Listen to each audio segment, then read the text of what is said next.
So today's a little bit of a reunion. I'm super pumped that you guys came. Chris and Jess and I all worked at Bluewater Media together. We're going to touch about that, but mostly what they're up to now is really, really incredible. I've been watching them over the last, it's got to be at least 3+ years at this point, right? Yep. Yeah, because I was still at Bluewater, I think, when you guys departed. Yeah. But kicking ass, doing lots of cool stuff. I forget what it was called, the 4 Down documentary? Yeah. Dude, Yeah. I haven't seen the documentary, but like...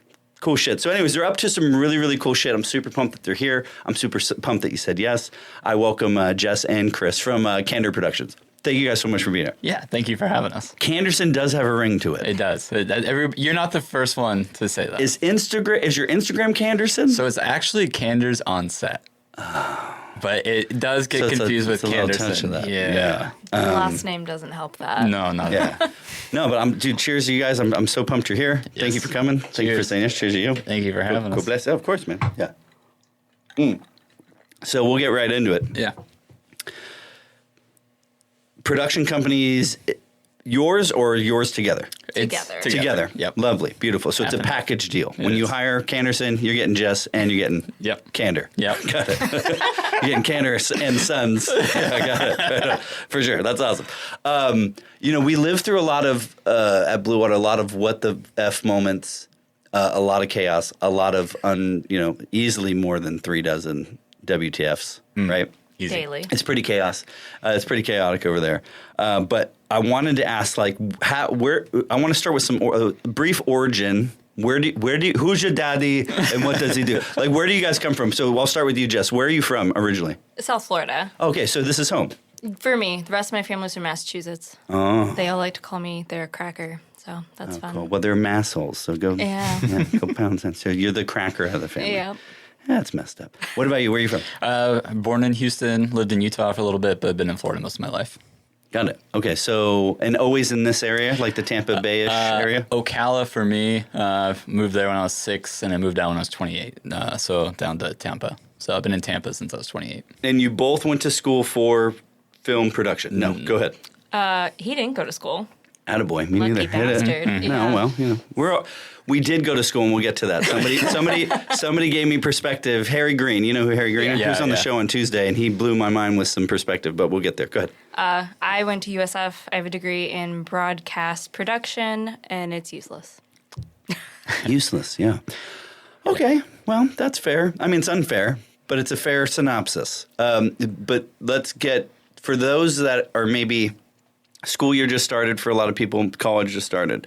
For people that are freshmen and still have the opportunity to change their degree, why would you qualify why it's useless specifically if you can, the best you can? Well, for what I do, I didn't learn any of it in school. I learned it all on set, which I think a lot of film professionals will tell you. 1,000. Even ones who went to film school, a lot of those kids coming out don't really know what they're doing still.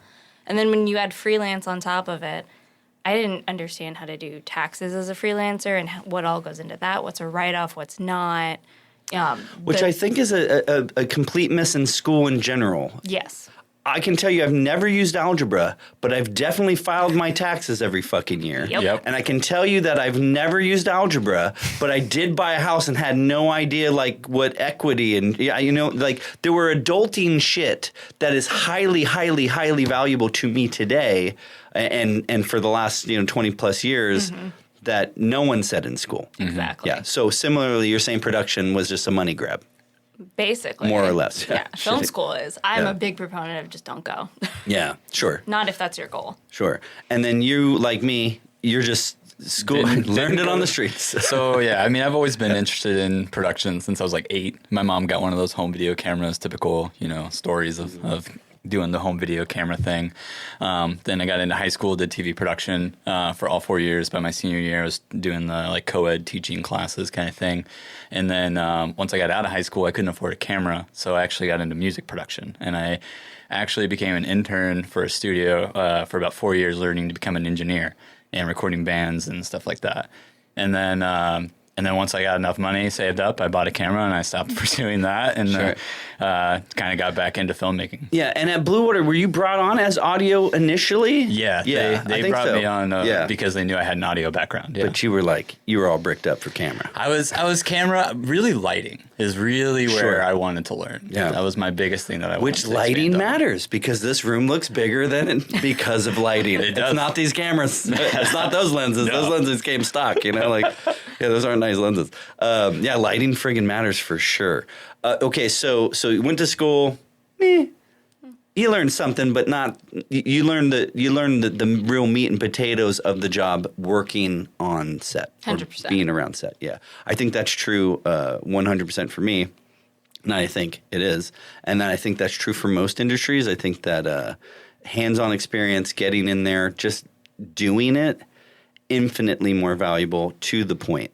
I've always told people all this, my career in film or TV production, even my music career, right? Pre that, right? Self-taught. Got lucky, said yes to opportunities, learned as I went. I never went to school. And Harry Green said this to me. He goes, "No, dude, that's a master's class." And I was like, I got a fucking master's. That's right. Damn, I'm going to tell my mom. My mom's finally going to be proud of me. Yeah, dude, we did, especially at Bluewater, man. Bluewater was like... That was the trenches. You really did wear all the hats. Everybody was wearing the hats. Yeah. Oh, yeah. And brutal, but the takeaway when you're out, this is super common. When you're in a shitty thing, you just see the shitty thing. But when you get out of the shitty thing, whether it's a relationship, a job, or whatever, it's kind of like you don't forget the shitty things, but you appreciate the takeaways a lot more, the good times, right? And so to be fair, right? But since we're just touch on this real quick, and I already warned you, but I personally am curious because it happens so fast. Yeah. Okay, so we all worked at Bluewater, and then all of a sudden you both aren't working at Bluewater. Right. Okay. Correct. Without getting into the specifics, I think there's a story here that I think is actually really inspiring. What happened? So I guess I'm at fault for most of this. Sure. So hit us with it. All right. No fault, man. We're all friends. So essentially, I was basically the studio manager for a day because there was an outside crew coming through, and I was helping them out with some things and kind of helping them with some of the lighting aspects of it, working the grid and stuff like that. And I at lunch got to talking with some of the guys, and they were kind of... It's called networking? Yeah, talking with some of the guys. Didn't know that's what networking was at the time, but, it's called networking. Just talking with them and kind of telling them my experience and kind of where I was at. I felt a little stuck, I was getting pushed in one direction when I wanted to go another. And so I don't know why. I don't know if it was just a leap of faith, but I was like, all right, I'm going to follow your word because they were like, we'll help keep you busy. And I was like, you know what? So you skipped an important chunk of that. So you're over lunch or whatever. You're telling them who you are, what you're into, your tale. Yeah. And somebody in that crew says, well, dude, there's a spot, or essentially, if you jump ship, there's a net over here. There's a net over here. There's a project, right? So without going too much into it, there's a project over here. We can get you a spot on there. I'll jump in. It was 6 weeks of work. It was 6 weeks of work at the time. That's pretty great.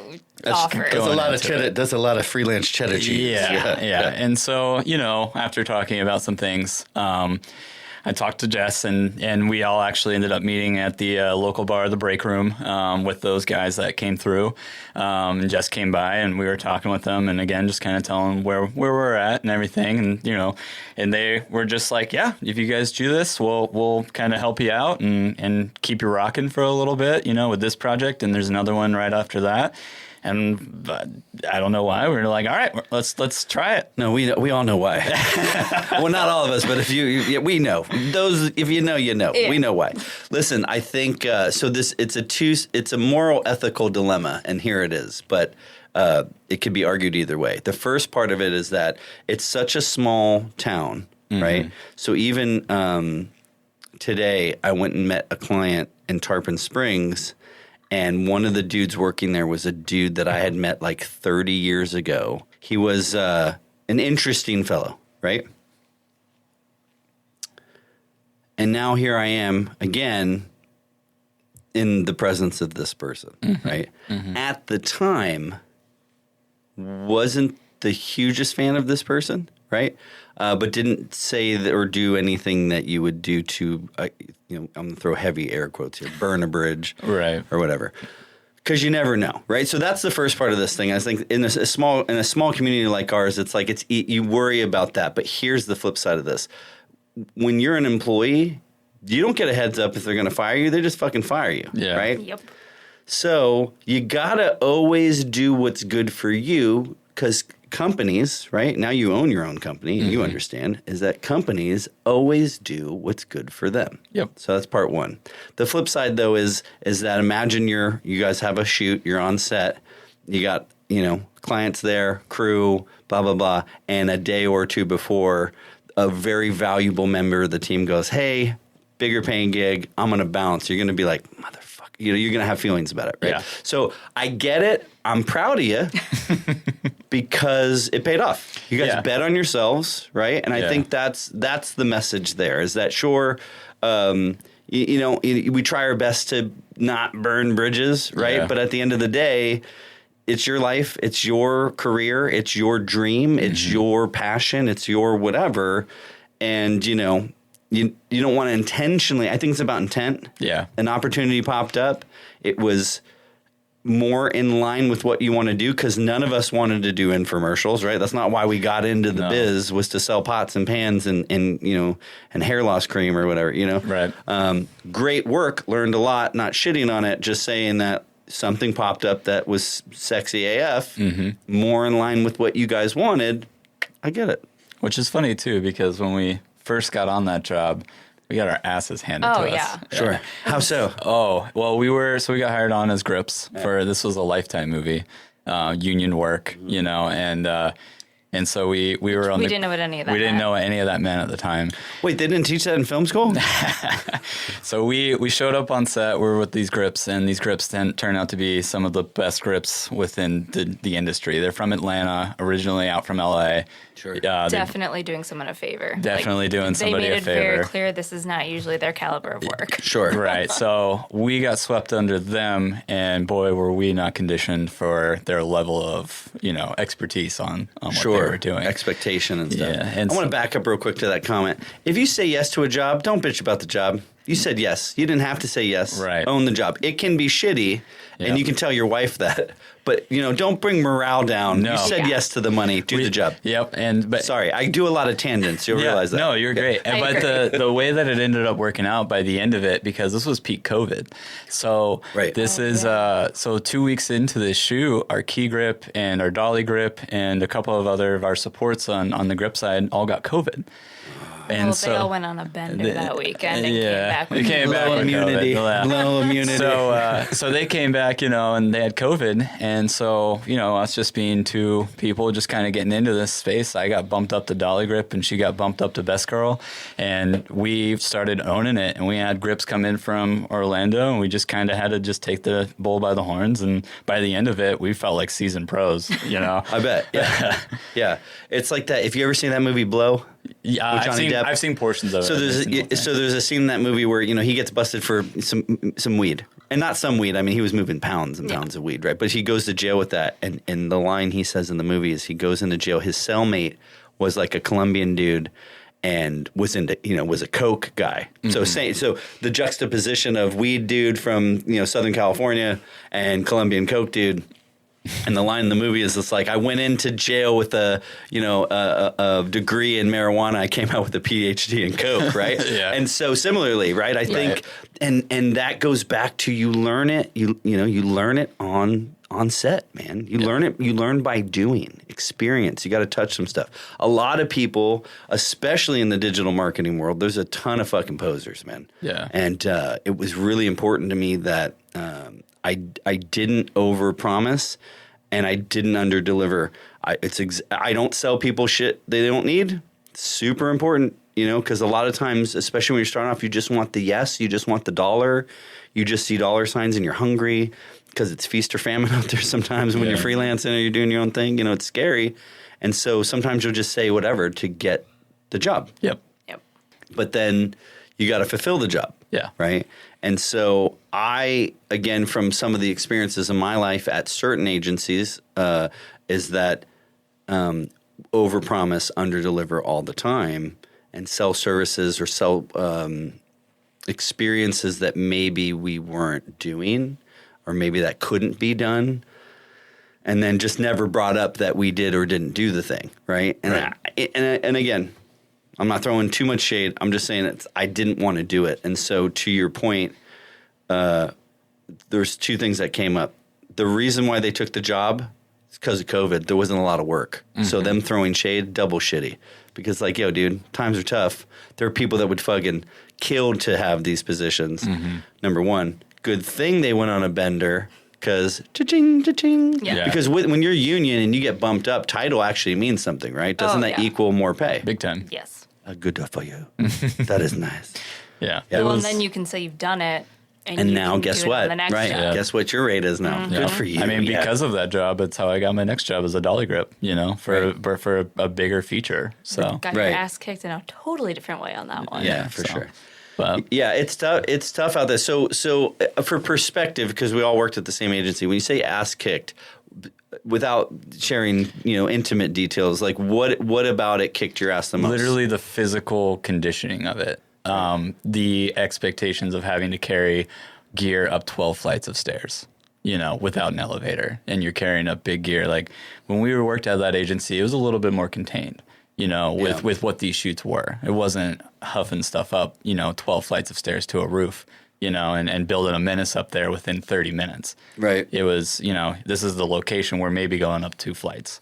So I think that was the biggest difference, was just the physicality of it. We weren't used to the size and the scale. We were doing 20 bys with them, 20 by 40s, And the scheduling. And the scheduling was a lot more. The Lifetime Hallmark movies, they cram a lot into a small amount of 20 time. 20 pounds of shit into a 5-pound, delicious, beautiful Lifetime made for TV movie bag. Yeah. Yeah, motherfuckers. What's up? But dude, they're printing money. Have you ever seen the meme where it's like all the covers of all their movies, their seasonal movies, and it's like the same color, the scheme, the same, couple, it's two people, they're hugging each other, and it's just like, and then the plots are always the friggin' same. It's like, she's a small town girl. Yeah. And she's going home for Christmas. They have a target audience. I was going to say, their demographic eats that up. Well, and the writers are just like, what is it? What season? October? They're just like, find replace Christmas with Halloween. I'd be shocked if they still have writers. What's her name? Oh, Janice. Find replace Michelle with Janice. It's the same shit. It's the same shit. It's a little rinse and repeat. Yeah, for sure.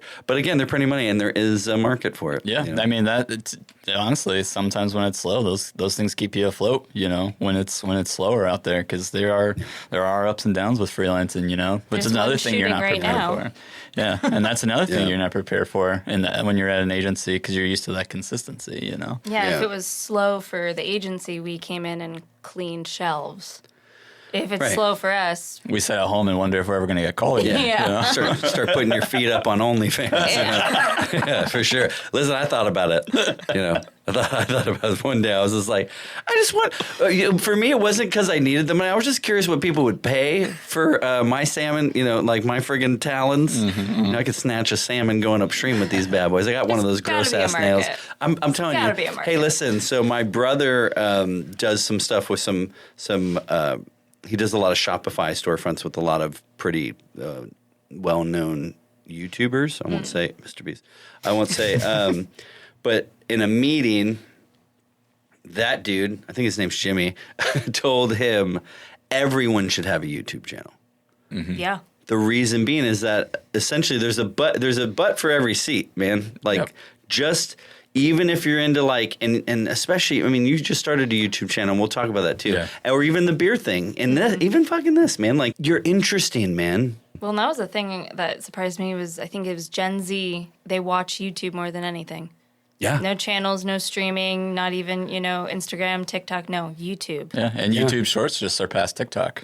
Yep. And Instagram on their views. Definitely the future. Yeah. It is 1,000%. So, even if you think about, and here's why, and I'll use this whole experience as This is all ChatGPT and YouTube and leveraging relationships from agency and freelancers that we met over the years, because it's a small community. We know all the same people, right?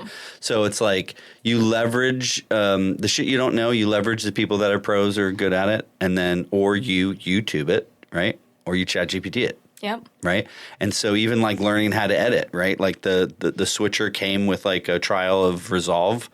I had a Premiere. And still do. I pay for it because I won't bore you with their model.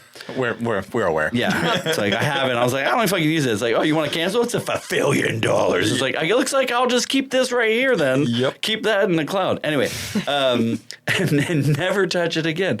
But Resolve, YouTube and ChatGPT is how I learned how to fucking edit. I've sat in enough edits to understand the principles of editing, and I'm by no means saying I'm an editor. If you've seen the shows, they're good enough. It's good enough for YouTube. I'm not putting this shit on like Netflix or anything.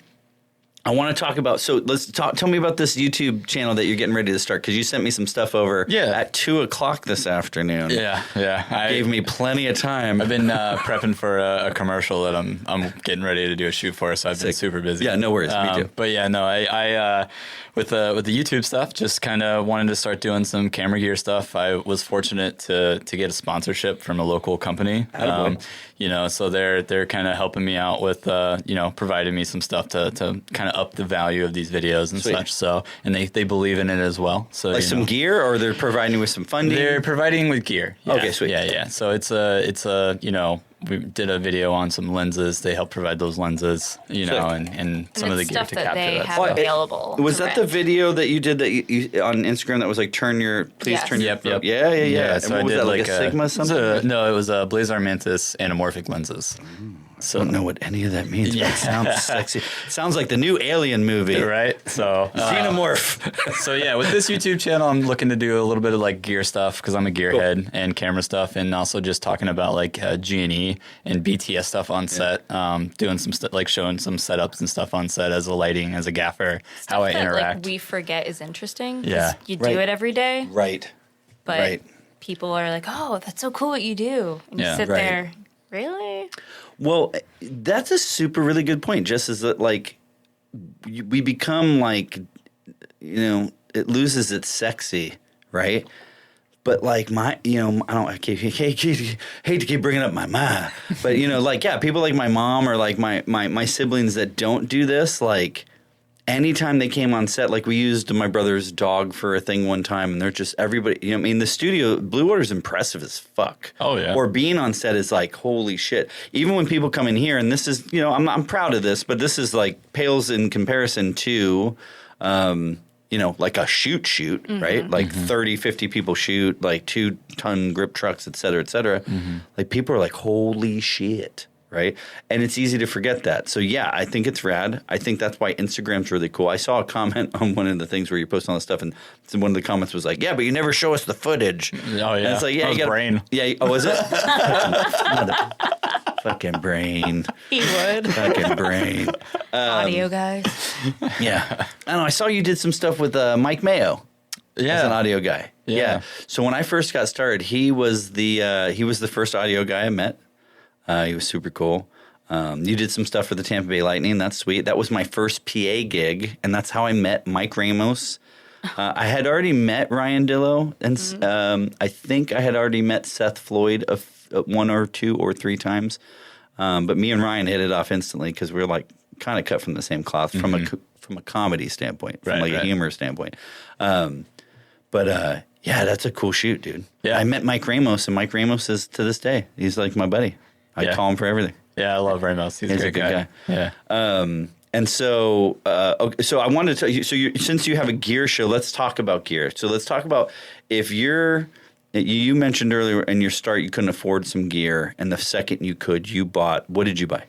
We bought lights. That was the first thing I bought. First thing about was lights. Because I already had a camera, but when I got really into it, the first thing we bought lights. We were on set and we bought lights. Because we were like, we got a shoot coming up. We're going to buy some lights. We need to get some gear. We need to get some stuff. And you guys are in a really rad position because you can pull resources financially to maybe get you into a piece of gear quicker, and then also hopefully pay that debt off a little bit quicker. Yeah. Well, the problem is there's no one to say no.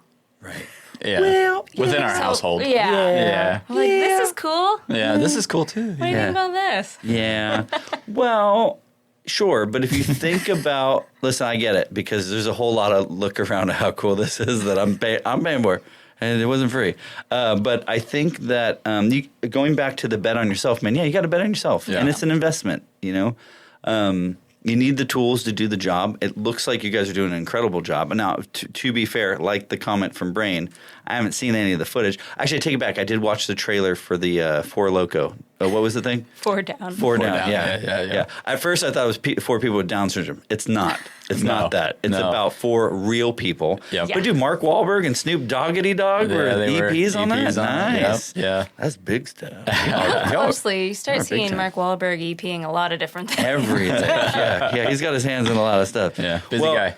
Well, I mean, he was part of the funky bunch, you know, and so, you know, maybe he still gets down. He's still funky. Okay, so if you're on set, though, what are like, and so camera primarily or camera and lighting for you? For me, camera and lighting. Right now, I think I'm a little more known in the G&E space in terms as a gaffer or, you know, a grip kind of guy. Sure. I think I'm registered with the union as a dolly grip. But I do a lot more gaffing in terms of freelance work, but I also do camera work as well. And Nice. Yeah. Nice. And Jess, how about you? A little bit of everything. Real good jack of all trades, master of none. But That's not true. Don't say that. I've seen you work. You forget you're not talking to a stranger. You work your ass off. You know how to do a lot of things. I'm glad you said that. Yeah. you Yeah. know how to do a lot of things. But Such a primarily, girl. Listen, you're pretty and you're tall and everybody loves you. Everything you do is magic. No, seriously, you are very talented. I appreciate Very, very that. talented. But yeah, primarily G&E and then camera department. Mm-hmm. So it's been pretty half and half for me, either doing G&E or ACing. Yeah. And in this market, you kind of have to be flexible. Sure. And it's an interesting, technically with the union, I'm a grip, but it's a different union for camera. Right. It's a much more expensive union for camera. Right, because you got to pay your dues. Yes. So if you're in the union as X, are you allowed to, you have to, it sounded like, if I heard you right, you have to pay to be in a different union for Y. For some things. So IATSE is what you're in for grip and electric. Sound is in there. And then it's technically still IATSE, but it's the 600 is the camera union, which is still under IATSE, but it's a different union. And then each jurisdiction has their own IATSE for the theatrical workers. It's a whole thing. It's super complicated. Sounds like it's its own class. You got to take your own class. I know my sort it little out. section yeah, of you know it. your part. You know what you need to know. Yeah. Pros and are you allowed to speak pros cons on union, or is that bad? I think the business? pros for us, I'll say the main pros, I think, at least for me, and I'm sure for you too, is just in case we want to transfer somewhere with a little bit more union work.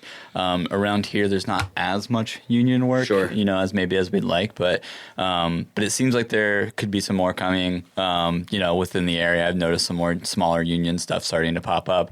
So, but that was the main thing for us because you know, I don't think we're going to be in Tampa forever. You know, so if we want to move up to like the New York area or, you know, out west or wherever that ends up looking like, we'll have that opportunity and already be within the union to just transfer over. Yeah. Makes finding and getting work Makes networking a little bit easier. Yeah. It's like vetting yourself. Sure. Especially even here, like I think I actually haven't worked a single union job, to be completely honest, since going union, because Florida's got the whole right to work thing going on. Sure. So it's a lot of non-union stuff comes through. Right. And if they didn't let us work non-union, we wouldn't work. Got so it. you can't really pigeonhole people. Sure. But it's just one of those things. Yeah, but we're grateful for the union and everything they have to offer with the healthcare stuff because that makes it easier as freelancers to, you know. I'm going to move this closer to your beautiful face. Okay, there it is. I'm grateful for the union, but unfortunately, there's just not as much as we'd like around here in terms of union work. You know? So, but what are the pros of a union job as a union employee? Give it to me, layman's. In theory, if you're getting regular work, you get health care, you get a pension. It's like the benefits of a full-time job without a full-time job. Right. And you're paying into that. But it requires you to work a union job to pay into those benefits. So at this point, you have to work X amount of hours to get those benefits. To even qualify. Yeah. Yeah. Mm-hmm. And then it protects you on set, too. Nobody's taking advantage of you, making you work really long fucking hours through the night with no fucking, In theory. In theory. But work is work. Well, let's put it this way: you get compensated more properly if you do go over. So it still happens, but you're not left holding the bag. Right. Yeah, because production is production. And let's be honest, man. If you have it set up, it's like and you've produced. You've probably produced as well. I imagine you have to. Yeah. Yeah. When you're a producer, man, and you're kind of like you have to answer to bean counters, and you look at it and you go, and I would do it at least 2 times a month. Go, is it cost effective to kill the shoot, right? Or like not go into overtime and just add another day or hit OT. And then in your head, you start going, okay, well, who can I lose? Can I lose craft? Can I lose hair and makeup? Can I lose, like who can I cut at 10 hours? Yep. And then who's mandatory, and not shitting on everybody. Everybody's, a shoot's about everybody. Everybody takes a village, right? But who can you cut? Yeah. And then what does that dollar amount look like versus if we have to do this all over again tomorrow, load out? Can we walk away, or are we loading out and setting back up? There's 1,000 fucking variables that go into it as a producer. And then in the case of Bluewater, you're producing and you're directing most times. So you're doing a lot of hats, right? Well, and you don't have a first AD. Nope. Who is the one person on set who keeps you on schedule. Sure. So you have to do that too. Right. You're all the things. That was the one that I think is the hardest. If you're producing and directing, that's difficult, but I feel like manageable because you're familiar with the, what the project is, whatever it is. Sure. But you're not there sitting, okay, we're this time, I need this much time for this, and I need this much time for this. It's detracting from you doing your job well. Right. And so, I'm going to toot some horns here, mostly mine.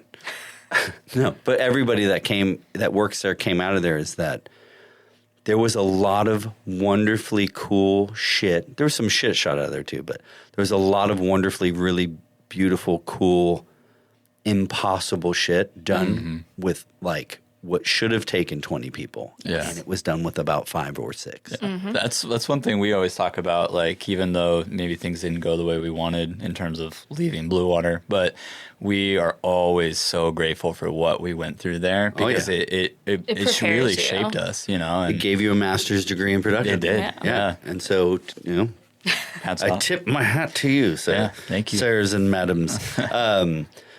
Camera gear you have to have on set. You just have to. Or any kind of gear, not even camera gear. So you're on set, you have your checklist.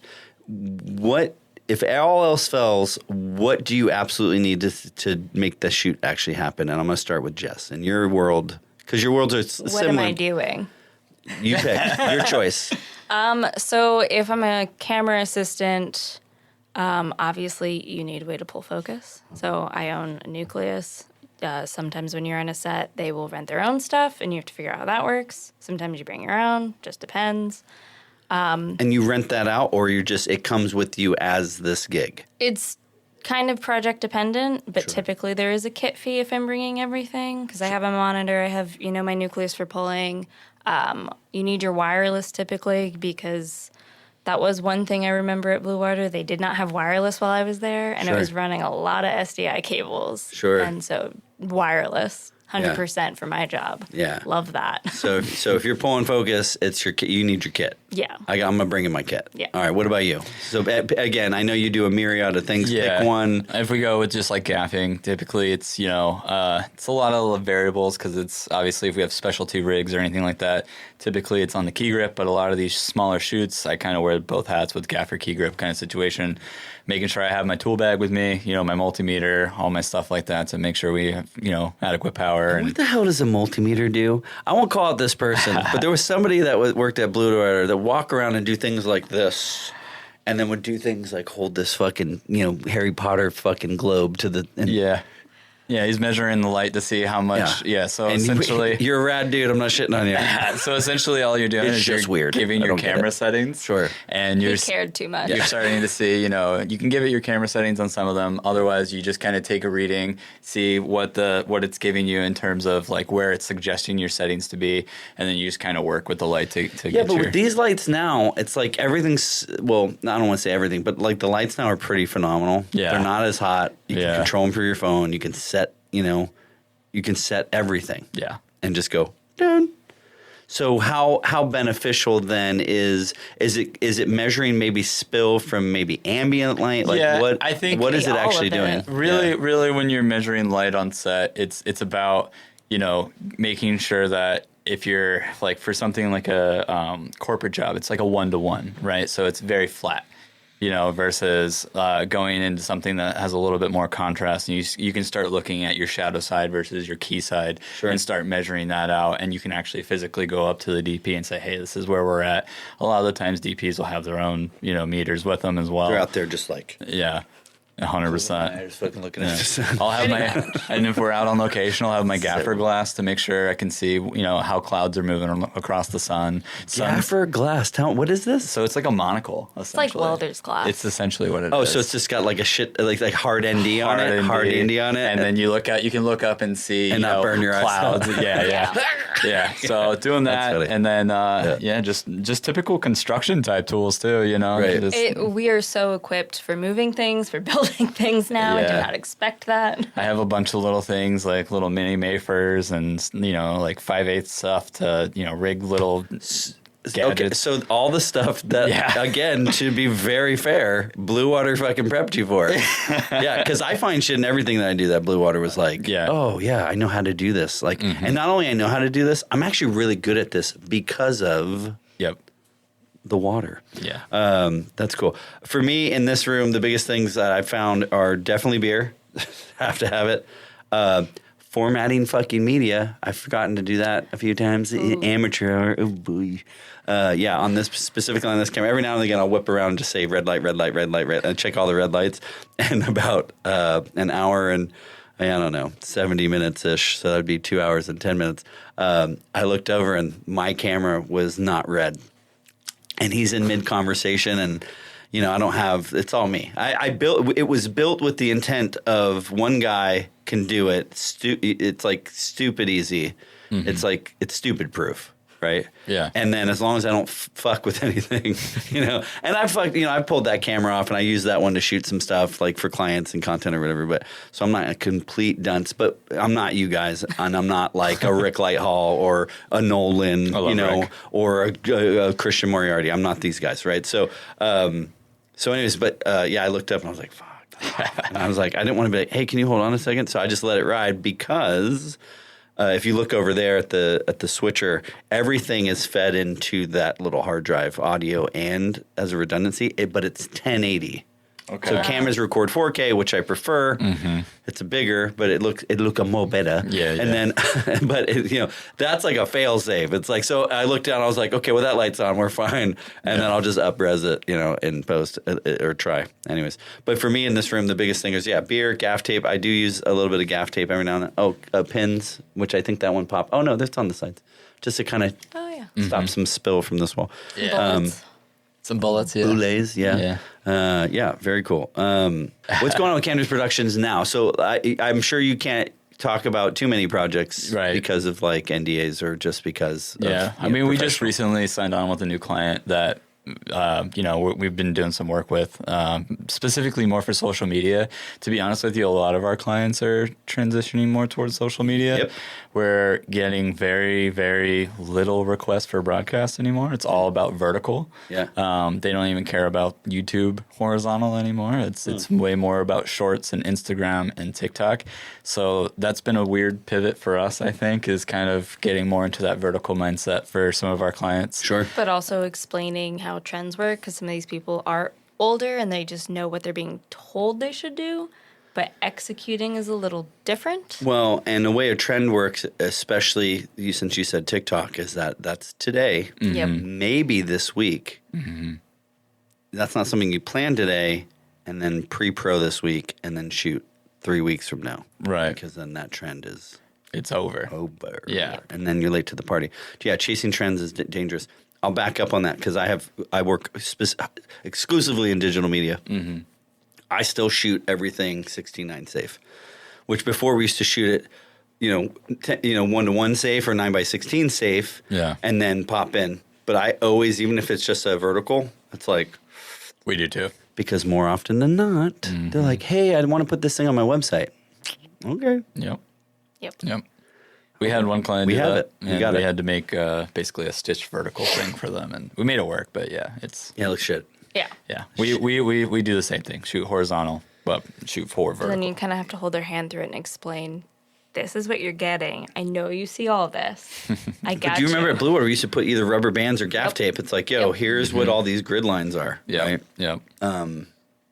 So that's part one of that problem. Part two of that problem, though, too, is that, like, with TikTok trends or whatever, sequencing's not traditional in the sense of, like, TV. Clearly not in the sense of TV. No. But even in the sense of just general good storytelling, it's not a story. It's a flash. It's a moment. It's not even a... It's an attention grabber. Yeah. I guess you could call it a segment, but the word is a hook. Yeah. Yep. Here's your hook. It's 15 seconds. It's actually 4 seconds, but the whole thing, tail to tail, head to tail, is 15 seconds, right? Right. And so, so even when I put out shorts for this, you know, it's like, where's that hook? Mm-hmm. You know, and then there's Why do they care? and why give a shit, Yeah. right? And Yep. and sometimes they just don't, you know, Yeah. and that's the other thing too, is that we don't really know.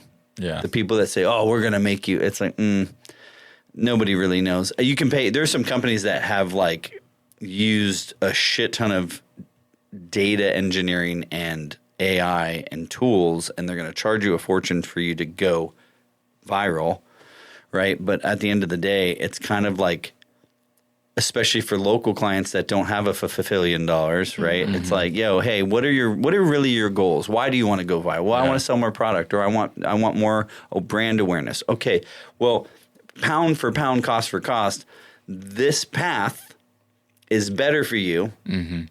In some cases, cheaper, et cetera, et cetera. Let me ask you this question, if you don't mind, because you guys are a big company. There's two of you. You have a shit ton of gear. Your overhead's, you know, your overhead. Your nuts, your nut. How are you getting clients to pay for digital at what I assume is a bit higher than, for example, a me, or even her daughter with the cell phone, or his daughter with the cell phone? Like, how do you get the yes? I think a big thing for us is we also come in with ideas. So Sure. a lot of the time our clients will be like, we have this vague idea. And then we'll sit down and we expand upon that idea, and we actually approach them and and we don't really, we should charge more for that, but we Truthfully. don't, Sure. mainly to stay competitive. Right. Because So you want the yes. Yeah. I And do the same thing. I think for us too, it really showcases like, hey, we're listening to you. We care about what it is that you're trying to get across. So let's build upon that. And I think that's where our clients have been really happy with, is our communication with them on that aspect of things. Sure. And We like, had one recently. I said, can you explain something that's unique for you guys compared to like other businesses? And I got crickets. They had nothing. Had to like pull it out of them. Yeah. Pulling teeth. To find out who they were as a company, you know, and their That morals. what do you want meme? Just want to shake them. I've met with clients that didn't even know how to log into their Facebook. Yeah. And I'm like, but you're running ads? And they're like, yeah. I'm like, can you log into Ads Manager? They're like, I don't remember the password, man. It just automatically logs in. It's like, okay, well, what, like, but to the point, just completely like DIYing it, but not even taking the time to YouTube a thing or ChatGPT a thing or Right. whatever, you know, your thing is. It's pretty crazy out there. I applaud people for taking the initiative. I think it helps. I think it's smart. Yeah. But there's a reason people like you exist that are specialists in what you do. And there's a reason that you exist and you're a specialist in what you do, is that what we do matters. Having a pro or having somebody who's experienced and seasoned in X, Y, or Z, super fucking valuable, because in the end, zoom out, it actually saves you money. Yeah. You can fail forward all you want and spend, you know, I hate using the word waste. But some people are out here wasting fucking money. Yeah. Don't waste money. Call Chris and Jess. Dude, so I looked at some of the Marley brand fragrance stuff. Very sexy. Yeah. Wow. Yeah. Chef's kiss. Very nice. So talk to me about that. Was that your production, or you were on that? It shoot? was. You were on that shoot. So that's one of our TSM. So Two Stories Media. Kevin Inchmedia and Brittany and Ryan Sousa over there.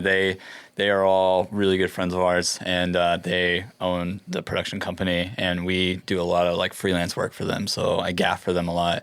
Jess will AC for them a lot. On that shoot, I think she was my key grip for that one. It was. But yes, we work with Two Stories a lot, and they're amazing. When you get out of a relationship, you realize how many other girls or guys are out there. Mm-hmm. DTF, if you know what I mean. If you catch my... If you catch my drift. Yeah, it's not as cold and scary. It can be. It's still feast or famine because that's just the nature of business in general. There's seasons and there's valleys and stuff. But I think what we found this year in particular is finding your people is important. Yeah. networking. Yeah. Yeah. Well, networking, but like you were saying, sometimes you just want to get the yes and you want the work and you want to pay your bills, which is a thing. And sometimes you have to do the jobs you don't want. Mm-hmm. But getting to network with people who you can tolerate for 12 hours a day for a week and you still want to work with them again and they talk to you like a person is invaluable. And that's something I think for me personally this year, I've focused on saying no and distancing myself from certain projects where you know you're going to get taken advantage of because it's just not worth it anymore. Like my time I'm realizing is just as valuable as my money. And then the better projects have come. May I ask a question you're not supposed to ask women? Sure. How old are you? I'm 31 next week. I just turned 43 yesterday. Happy Right birthday. on. Happy Oh, birthday. God bless. Cheers. We'll do a cheers for birthday. Cheers to you. Yeah. Happy birthday to you coming up. Happy in March. Something in March. Yeah. I was, Yeah. I was creeping on your Instagram. Oh. You didn't have an Instagram post about your birthday, but he had a lot of Instagram posts thanking you for his birthday. Just saying. Feels a bit one-sided, guys. Fight about it. No, I'm just kidding. No, you guys are cool. But to that point, I think the reason why I asked about your age is that like you have just described a lesson, Jess, that people in their 50s or even my age, 43, don't even know. And what you said was, I realized how valuable my time is. All right.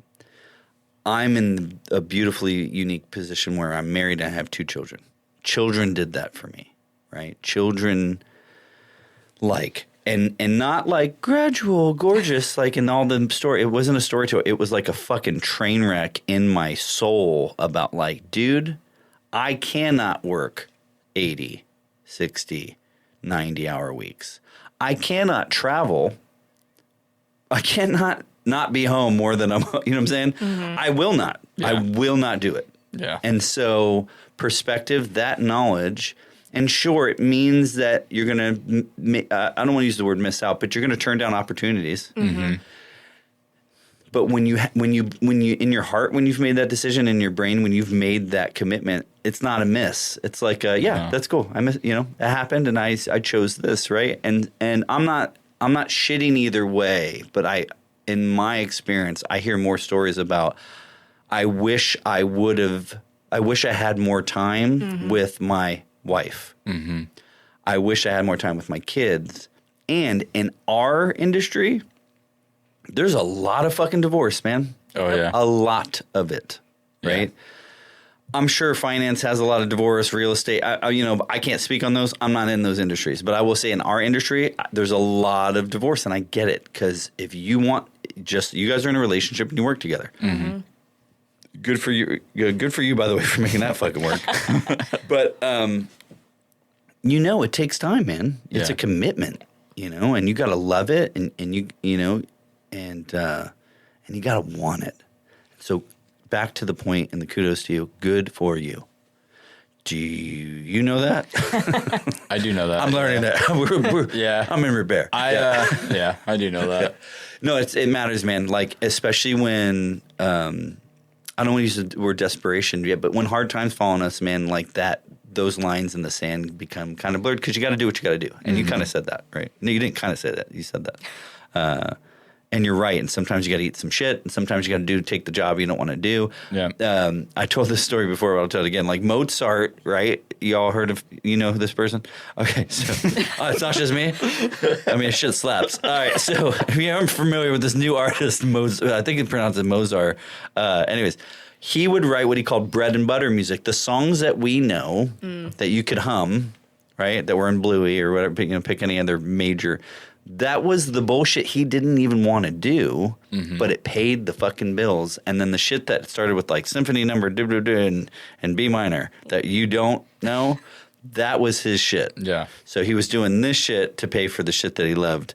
And so my point is, remember that. But never forget what you just said, which I already did. No, I'm just kidding. Okay, so I got one for you, a little test. Do you guys like tests? Sure. All right, cool. I mean, I wasn't the Well, greatest you didn't tester, pass. but, Yeah, it's all right. Hold on, before I go to that. So on the Four Loko shoot, what role did you have on that shoot? I was the gaffer, so I was. Okay, I so, was, hold on. I don't want to cut you off. No, you're good. Because it's important. Because people have been listening now for about an hour, and they don't know what any of this shit means. I know, you know, yeah, but let's go for my mama. Where here it comes. Ready? All right. So I'm just going to go through phrases, and I'm going to just this, and we're going to go through what the hell these things then. Okay. So let's start with DIT. What's DIT? Digital imaging technician. Okay, and why does that matter, Jess? Well, you want to see your stuff at the end of the shoot, probably. Sure. Yeah. So They'll handle media, pipeline shit. Right on. Second AC, even though she mentioned she's that. You go. Second AC is typically keeping track of slate and keeping track of what lenses were used for what shots, depending also on maybe height of camera. That could be a thing, I believe. And just assisting the first with lens swaps and other batteries. Yeah. Right. So DP, director of photography, not deep penetration. That'd be sick though. Wrong shoot. Wrong shoot. First AC lens. That's this person, guy or girl. Girl. That's this person's right hand, right? Lens swaps, things like that. Assistance, carrying shit, blah blah blah. Second AC is that person's person. usually, Yeah, essentially. if you're lucky enough to have one. Are you a DP? Yes. Yeah. Okay. That's it. To me, that's tough because Say it with your chest. Come on. Say it with the same conviction she had about her time and how valuable I'll put it was. this way. I believed her. I feel confident with lighting. So yeah, I'm a DP. I DP and I gaff. That's my shtick. Sure. So what is a DP then? Hey, Ma, this is for you. A DP is someone that takes the director's idea or their ideas and turns them into those visual ideas and kind of conveys those thoughts that the director has, going into pre-production and writing the scripts and having these visual ideas. And a lot of the time, that's why the DP gets chosen is because of their style of work. The director will hey, I like the way you light moody scenes or whatever, and that's how the DP kind of gets brought in. Or it's a rich kid straight out of film school and their parents just bought them a new Ari.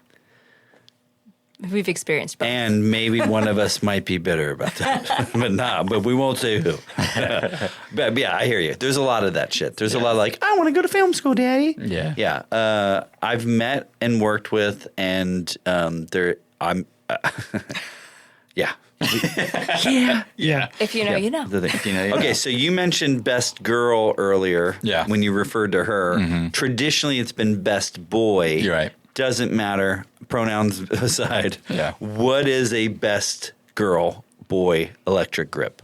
You actually handle a lot of paperwork, time cards, making sure all that stuff's good. Depending on the size of your set, your responsibilities kind of fluctuate.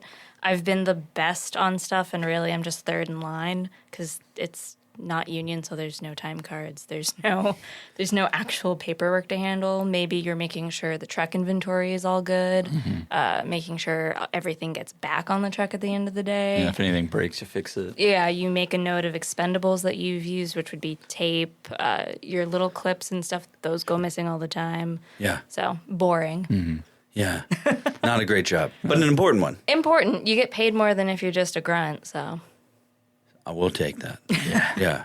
All right. So what about you? So you said dolly grip. What is that like? Are you friends with Dolly Parton? What does that mean? What's a dolly grip? So a dolly grip, typically there will be like a Fisher dolly or something along those lines on set, which is basically a big chassis that can hold a lot of weight without flipping it over.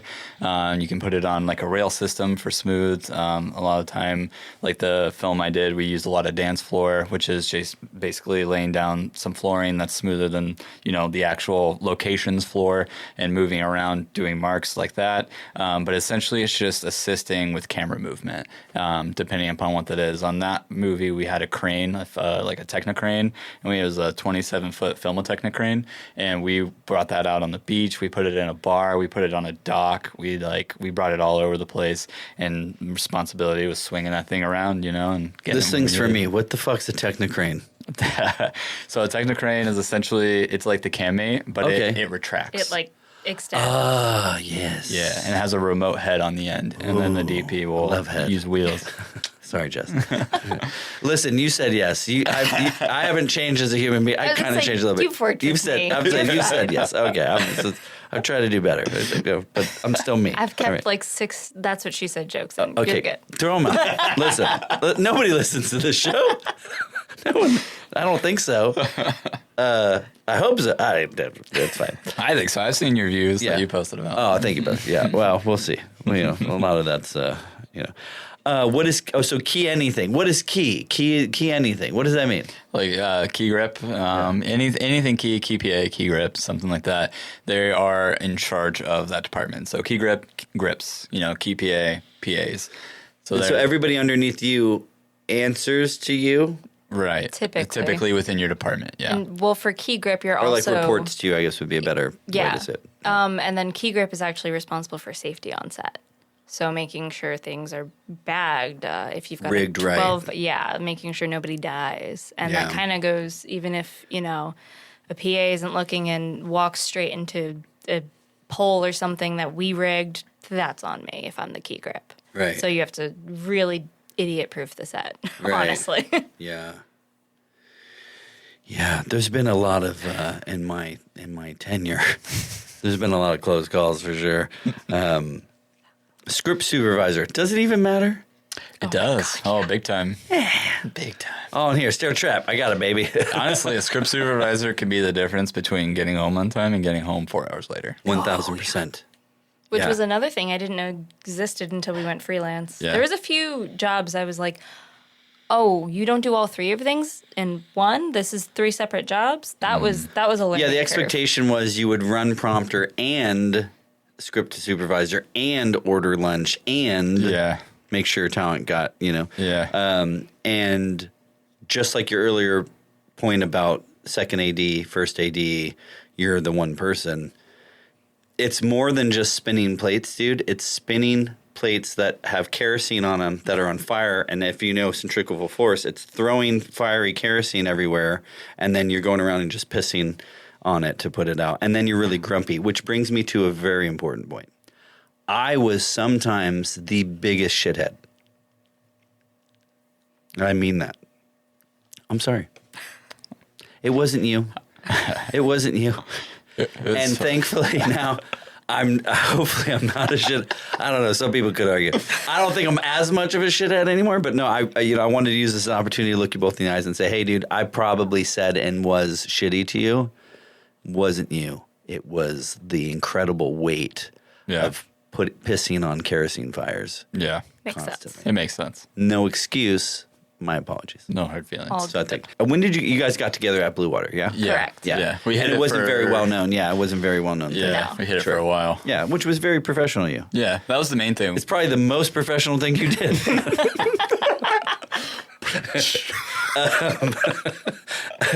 I get it. Listen, I get it. I do get it. Hold on. Professional thing. We actually brought business back to them. Oh, we did. With one of our clients, Recently. we rented out. We did a couple shoots. We rented out the studio space, the green room, Castaway. And can I ask what was the vibe? Chill or was it? It was the mood was tense. It was a little Panda watch. There were more relaxed people than others. I'll put it that Sure. way. Yeah. Okay. Yeah. So Sure. But there was a vibe for sure. But they do have that. They have a great space. Yeah, they have The client came to us one of and the said, best. we need a psych wall and we also need a music studio look. And there's one place I know that has both in the same building. Yeah. It's like, okay, let's see. Unless you want to build it from scratch. You're not wrong. No, great space, a lot of great people. Yeah. Just a really tough, it's where I realized what the grind actually meant. Yeah. We use this word like, oh man, it's a grind. No, dude, it will grind you up. I think my longest hour week was 80 or 85 hours. There was one week because we were working with that German company. Sure. And we had to work. I was just like, I don't even know how I'm awake. It was crazy. I had a summer where I came in, started with coffee, had a Red Bull at lunch, was finishing stuff at 8 o'clock at night with a beer. Right. And I did that every day for like 2 months. Sure. Yeah. Which I'm pretty sure is like the most healthy thing you can do. 100%. Probably. Yeah. When I started in production, this was all dark. I looked like you, sir. It's changing. I'm actually only 26 years old. True story. What's a Wrangler on the production set? What's a Wrangler? Do you know what a Wrangler is? Depends on the department, I feel like. Yeah, I think Wrangler's a little different. They wear Wrangler jeans. Yeah. No, that's actually a stupid one. I've used ChatGPT. I'm not really proud that I threw that out there. But essentially, there's somebody who wrangles. If you have animals on set, they're a wrangler. I didn't say But you that. sometimes Prop call your wranglers. talent wrangler. Yeah. I've heard that as well. Yeah. To wrangle the talent It or depends. That's why I was background. going to say it depends on if you have So- an animal or... I don't think that's the official definition, but it's definitely used. Who gets shit on the most on set? Sound. Audio. 100%. Fuck you, brain. He did. I love him. I love you, dude. But Jesus, yeah, dude. Always in the Sound. way. Yeah. Fucking Sound- boom arm. Just the sound worst. knows What where the is fill's that? gonna go, Yeah, man. That's exactly. what it Right. is. Seriously. Whenever we're low on time, that's when the love like falls off or something. Yeah. And the director's like, what do you mean? Yeah. Yeah. Yeah. 100%. Good times. It was... That's why I refuse to do sound ever. I don't ever want to touch it. I don't want to be That's near probably it. why nobody liked me when I worked at Yeah, that's why you That had was such a sound, hard yeah. time. My favorite was Were you shit at sound? No. he okay. wasn't, but he got shit on. I got Oh, shit yeah. on for beans. My favorite story for you, and I won't say who said it, but you got pulled aside for a travel job, and real serious, like the person goes, you're not my first choice. Which is what every girl wants to hear. Every guy, every girl. I said that to my wife after I proposed. Listen, you weren't my first choice. Fucking asshole. Yeah. What a fucking piece of shit. That was one of those moments. You know who you are. We won't say your name. I don't know who she's talking about, but you know who You you could are. probably guess. You're going to listen to this show. I can imagine you're going to listen. Shame on you. Sometimes, man, you just forget. You no longer see the human behind the thing. And I don't think that's unique to production. I think that's unique to somebody just being so incredibly under a gnarly amount of fucking pressure. Yeah. And there's no reprieve, meaning tomorrow's going to be the same thing. Mm-hmm. The next day, the next day, the next day. And again, going back to that's the grind. Yeah. And everybody has a breaking point too. Mm-hmm. I'm not you, you're not him. Like we're all unique and beautiful. And like, and we all have our shit. And so when you have this like expectation, one size fits all towards everyone, regardless of department or skill set or age or experience or whatever, if it's just like, here's the line, and everybody needs to toe it. Some people can't do that. And that's something that too, like that's part of the reason when we started doing this production company is like we always put morals first with people. Like when something gets hectic on set, like we did a shoot last year and we had 35 cast and crew on set, and it was just her and I running it. We didn't have an AD. We didn't have, we didn't really have any support in that sense because there wasn't a budget for it. But we took that on and we didn't show that case to any of our crew. We didn't take any of those stresses out on them. Because coming from that background, I refuse to be like that. And that's a morale that we really drive with our company is like, not only are we going to give our client what they want and what they need and try to exceed those expectations, but we want to treat crew right. And we want crew to come off that set and go, that was awesome. And that's really our biggest goal, especially with our company. Like, you shouldn't leave set and then, like, have to, like, cry in your car to, you know, some sad music on the way back to, like, decompress every single day. Yeah, you know? everybody's got to Like- start somewhere. Oh, yeah, I know. Everybody's got to learn, and I think people should be empowered to learn and not suppressed. Especially with this market's growing, especially with social media and everything else. It's not like it She's used to be. booming, dude. Yeah. She is booming. And you mentioned something earlier about, I don't want to say TV's dead, but you're not the first person in our circle of production dudes that are saying that she's drying up out there a bit. So Definitely in a it's a moment of flux. Things are changing, which well, yeah, they're always changing. feels big this time. I don't. It like this Doesn't is a it? major one. Doesn't It it? feels like. I mean, I wasn't around, but I've talked to some people, and they've likened it to when film went to digital. Things are changing, like the entire nature of how things go. Well, yeah, when you have like major players like Paramount saying, embrace AI, not just in writing, because that happened during the Netflix strike. Yep. If you remember, nobody said that. but Yep, that was right I'm not- when we Yeah. left. Yeah. I'm not, you know, if you're not a bozo and you pay attention to, if you read in the room and you read in the Times, you know, the Netflix strike, now anyone can write.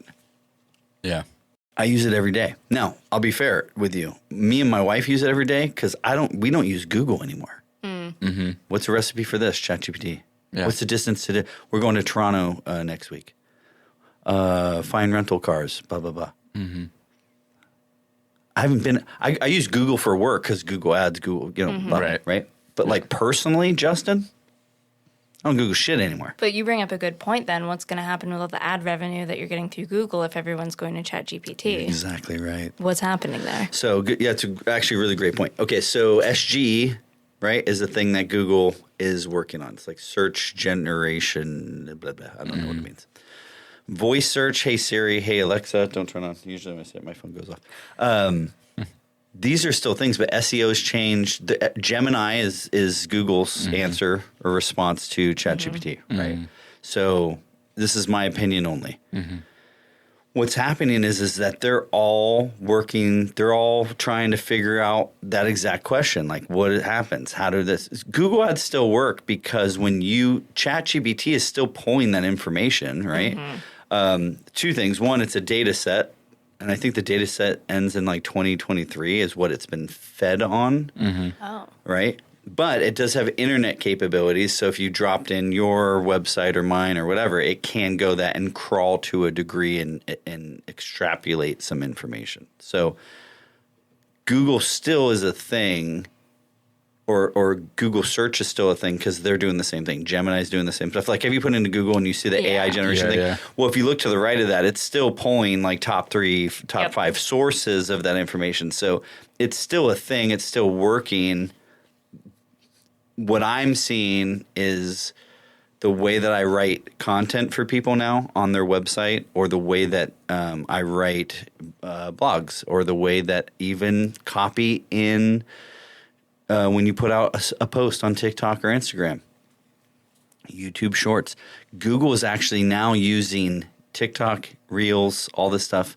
It's pulling that information. So if you go to Google something, it'll pull up what it finds as credible sources of X. Yeah. So that's what's happening. So there is a shift. It's definitely different. And what that means for creators or businesses or even you guys is that, like, I'm not, and this isn't a dig saying, you got to do better. You're doing great. No, but what it does is it's all changing. And so even for you guys, put more content, even if you're like, I already posted this picture, post the same shit. Because the other thing that's happening is that's not going to the same people. Sure, I might see it again, but dude, sometimes I might not see it. So the reason why you see so many different shorts from me and clips from me from the same show is I'm doing 3 things. I'm testing copy. I'm testing hashtags. The content's the content. I'm trying to find things that are quippy and interesting. And again, that's subjective because what I'm interested in may not be what you're interested in, or vice, like. But so that's neither here nor there. But like I'm testing things constantly, and then you go back and you go, oh, okay, here are the things that my group or my network gives a shit about. These are the ones that got over 1,000 views. These are the ones that got 200 views, right? Or whatever that looks like. Now, again, I'm just started this thing 2 months ago-ish, give or take. I'm probably not the best use case, but for my clients that have been doing shit for a while, it's the same shit. It's like you just got to zoom out and go, well, what did 12 months look like? Or 90 days of now, not 90 days from 2016, right? Like, what have you been doing? What's working, what's not? Most clients' biggest thing is they don't have the time to look. They don't know what to look for. Right. It's not that they're not smart. Everybody's smart. You own a business. You're not a bozo. Let me back that up. There's a lot of fucking bozos that own shit they shouldn't. But for the most part, these people are really smart, right? And so it's like, it's a time thing. It's a time and experience and a knowledge, and I don't have the time to figure out this shit. And so, tying this back to you guys is that I would definitely post more, even if it's the same stuff. And when you get a comment from anyone, including Brain, it's not wrong. Yeah. Pay it off. Yeah. Yeah. Right? In our business, we pay it off, right? If you shoot a product shot, you pay it off. It's like, oh, here's the pan. Here's people eating delicious food. Pay off. Yeah. You got to pay it off. It's funny, too, because, like, obviously with our stuff, a lot of our stuff with our client stuff, because, I mean, I can say this because he said we could. So we did do, like, we've worked with an affiliate company with, like, Google, like, doing stuff with, like, for their internal stuff, right? And doing stuff like Very that. cool. And so I think really roundhouse with that is just, it's all word of mouth for us. It's not even necessarily about showcasing like what we do, because for a lot of our clients that come around, I agree with you. I think we should be showcasing more work, and we've talked about that, and we're working towards doing more projects where we can showcase. But a lot of our stuff that we can't showcase due to NDAs and such like that. Yeah, I get it. But it's all word of mouth for us, which has been very successful for us over the last few years. Still the best form of marketing. It is. It really Nothing is. beats it. Yeah. Your reputation, networking. I don't run any ads for me. I'm sorry. Go ahead. It's all this. That's it. Yeah. It's all just relationships, man. It's all about just building those relationships, because such and such knows someone that works for somewhere else.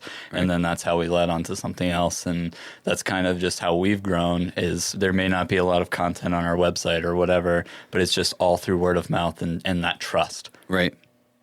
Right. Well, because you got to think like, well, you got to go back to goals too. Is your goal to be somebody's going to put in Google and find your production company?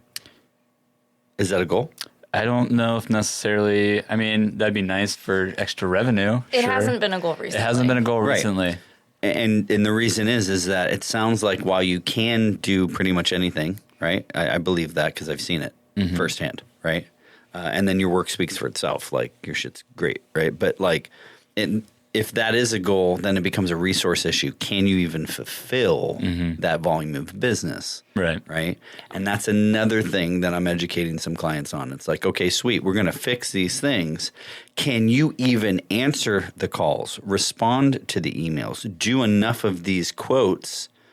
In the case of, especially if you physically have to go someplace and like, if you're a roofer, right? And you got to I got to go to this house, I got to climb on the roof. It's 90 minutes. How many of those can you do a day?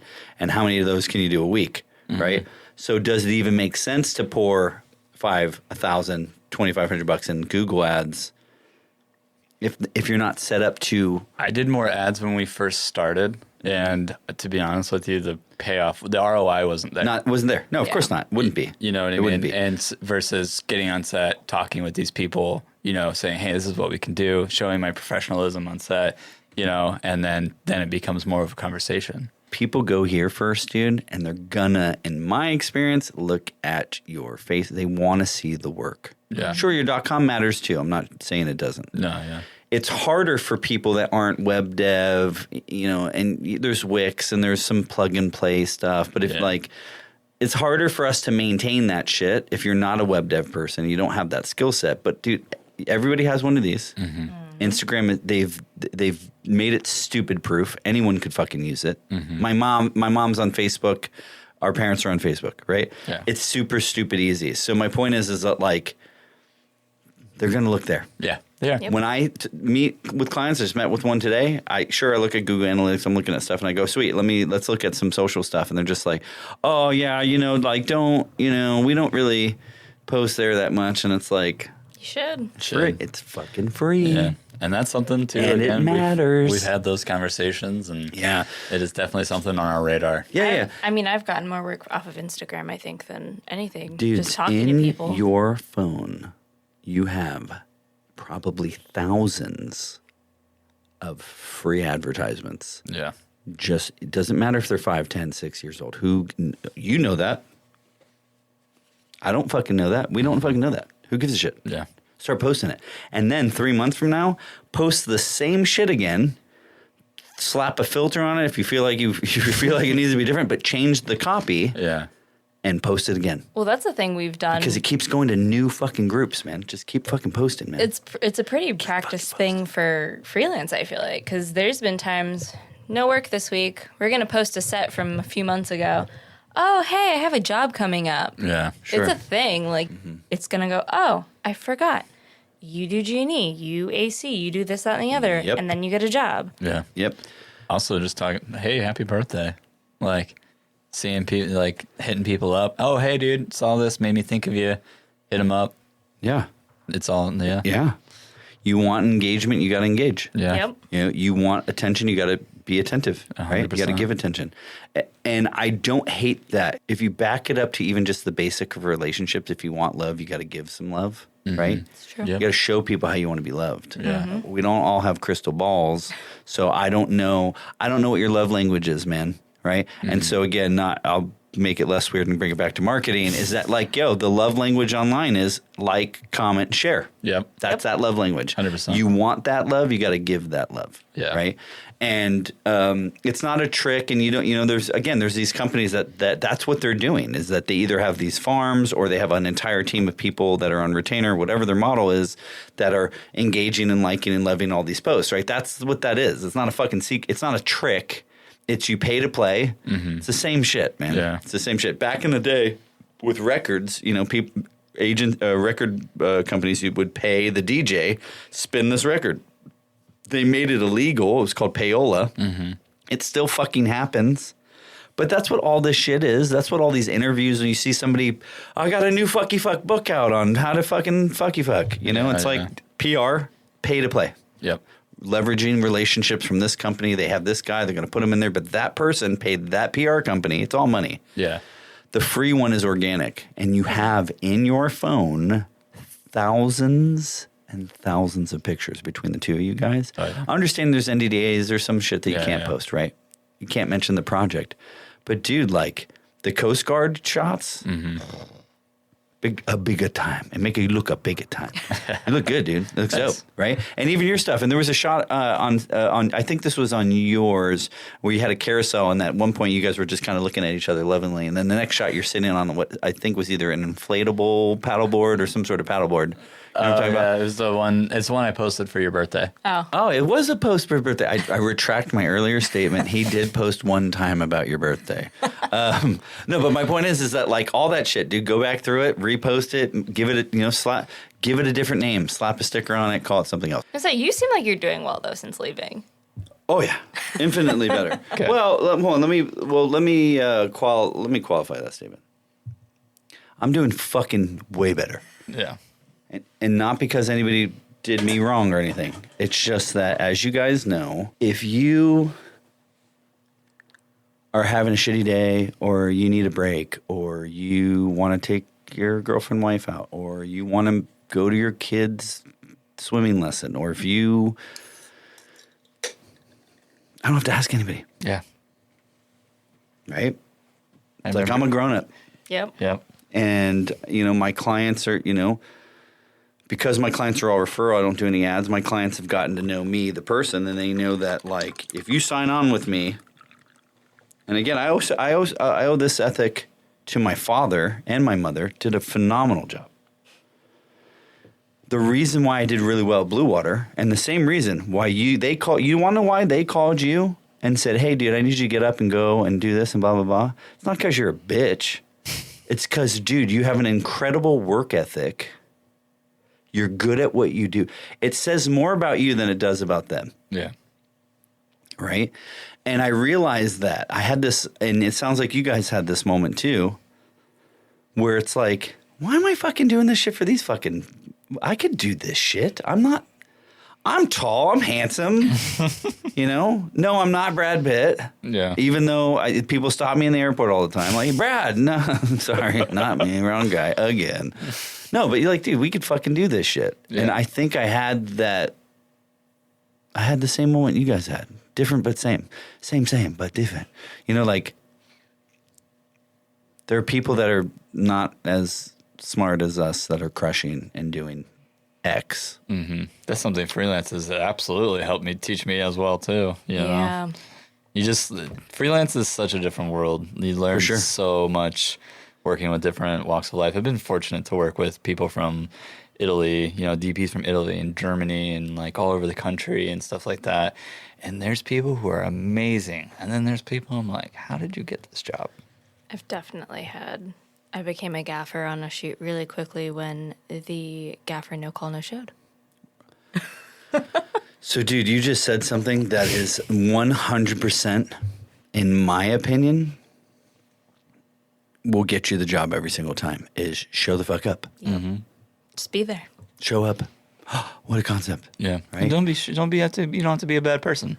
That's part two. I think that's part two. That's part two. For sure. And it's an equally good part, but you can be a bad person and show up. Yeah, you can. I would argue you could be a nice person is a little more important. Yeah. Yeah. Well, but see, common sense isn't that common anymore. No. I'll let you pick any subject you want, and we could all come together collectively and be like, yeah, that person's, there's a lot of that type of person out that's a dum-dum, right? Yeah. So you're right. I agree with you, but it's not as common anymore. And I think that, I don't want to be like I don't want to be a generalationist. It's not even a word. Words. Now. I don't want to be a generalist. Bam, nailed it, bitches. All right, there it is. It's a word. I don't want to be that kind of person, but I think that like there's all this stuff on like Gen X, Gen Z, blah, pros and cons, like attributes and qualities and personality traits. What I will say, because I've seen it, right, is that work ethic has definitely gotten shittier and shittier and shittier. And that's not the kid's fault. That's the fucking parents' fault. Because I've also watched, now that I have kids, the parents that are like, are you okay? I can feel that you're having feelings. And those feelings are feeling. And those feelings are real. And we should talk about that versus shut the fuck up. You're fine. Everything's fine. You're going to be fine. Let's move on. Right? I think from experience with my kids versus some of their peers of the same age group, you can tell what kind of parents. So going back to your like, well, my daddy's rich and he put me in the thing. Okay, that's the type of parent. Mm-hmm. What kind of parent were you? Right? So cool, you had all this money, you had all this access, you had all these resources. Do you have the work ethic? Right? Mm-hmm. Do you have the common sense?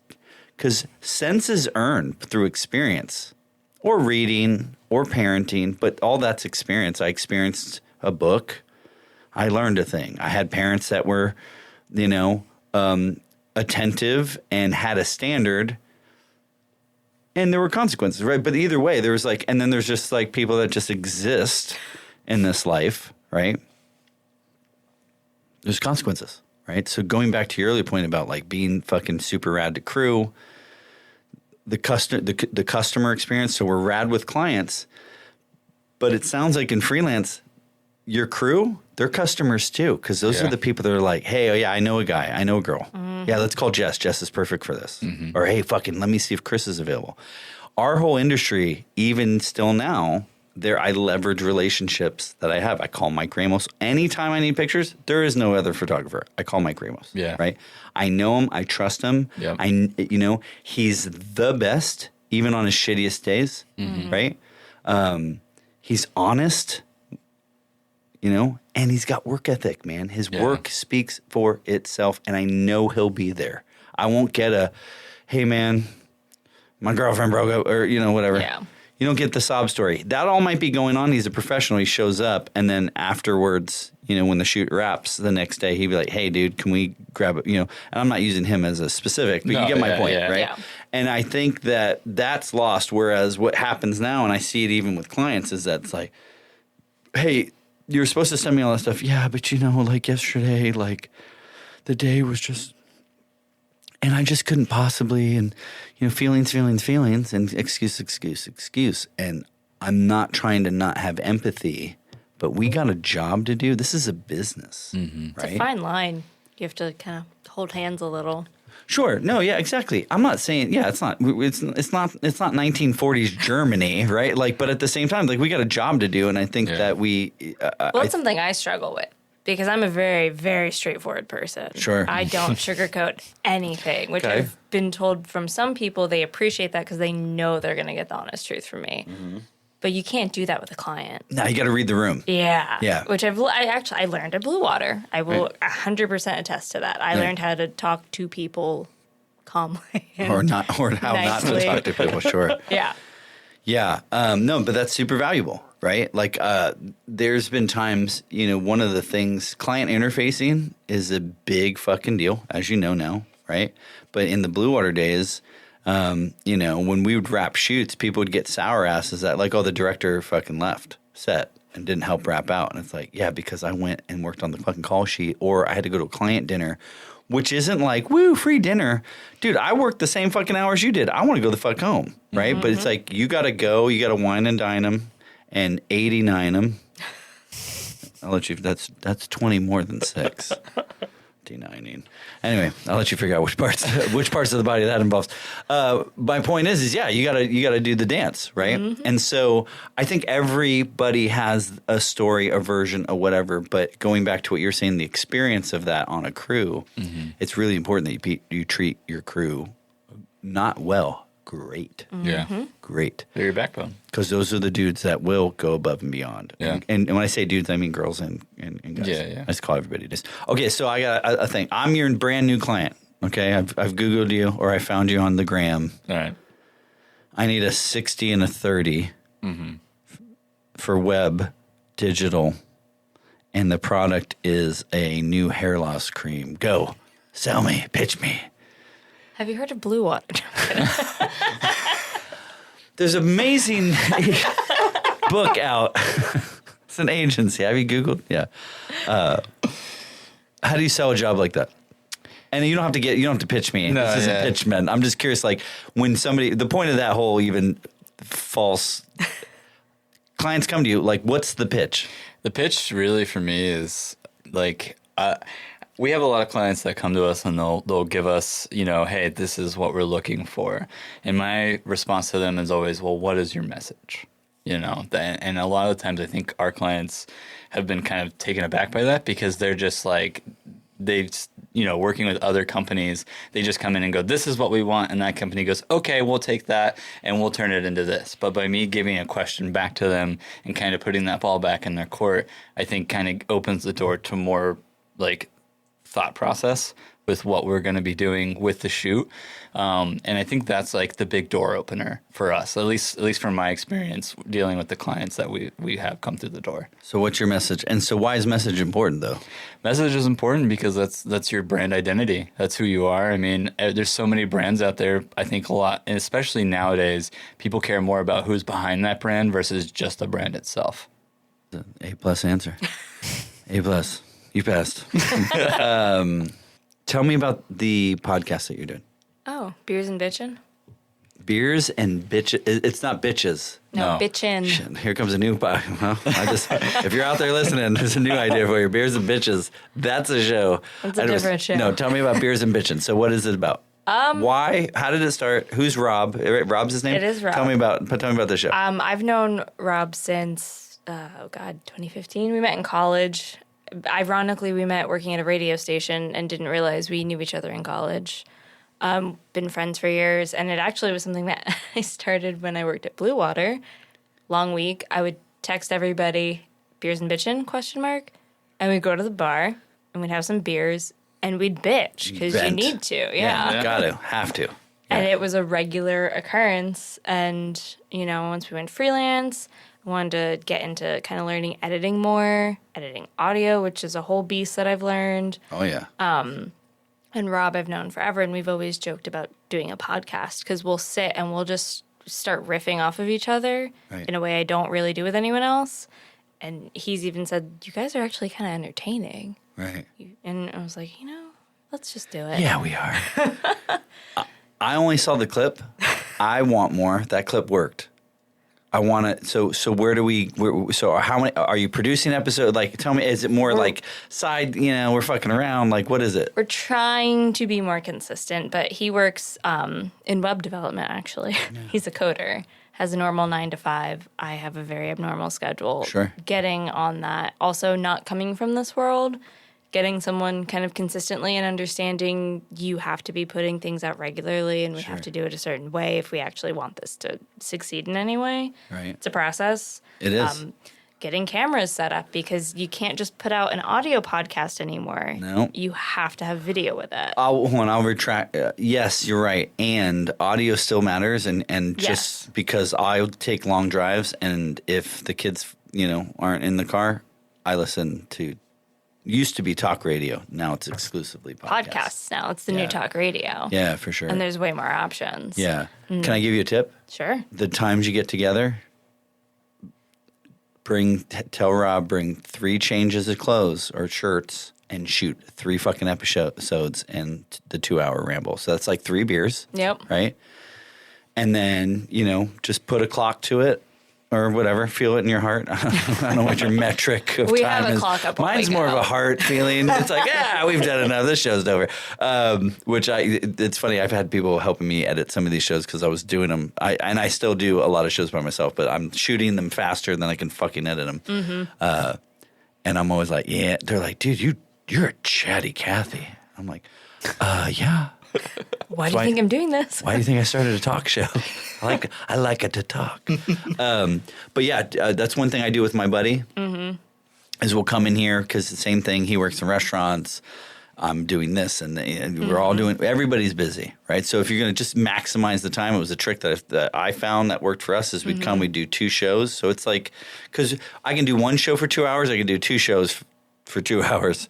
And from a content standpoint, it's like, well, I just maximize the content. Yeah. So it's a good idea. It's the thing we're kind of feeling out right now and like learning. I've never done podcast stuff, so structure and how long do you want it to be? Do you want an hour? Do you want 30 minutes? I'm cutting out a lot right now because we're talking for 2 hours and no one's going to listen for 2 hours. So just containing that and learning how to do that because it's just the 2 of us. Sure. There's no, like, you're one man banding it here. There's no producer. There's no one in your ear going, all right, guys, you're at 30 minutes. Yeah, like, right. No, you're doing it on your own. So no one will listen to it.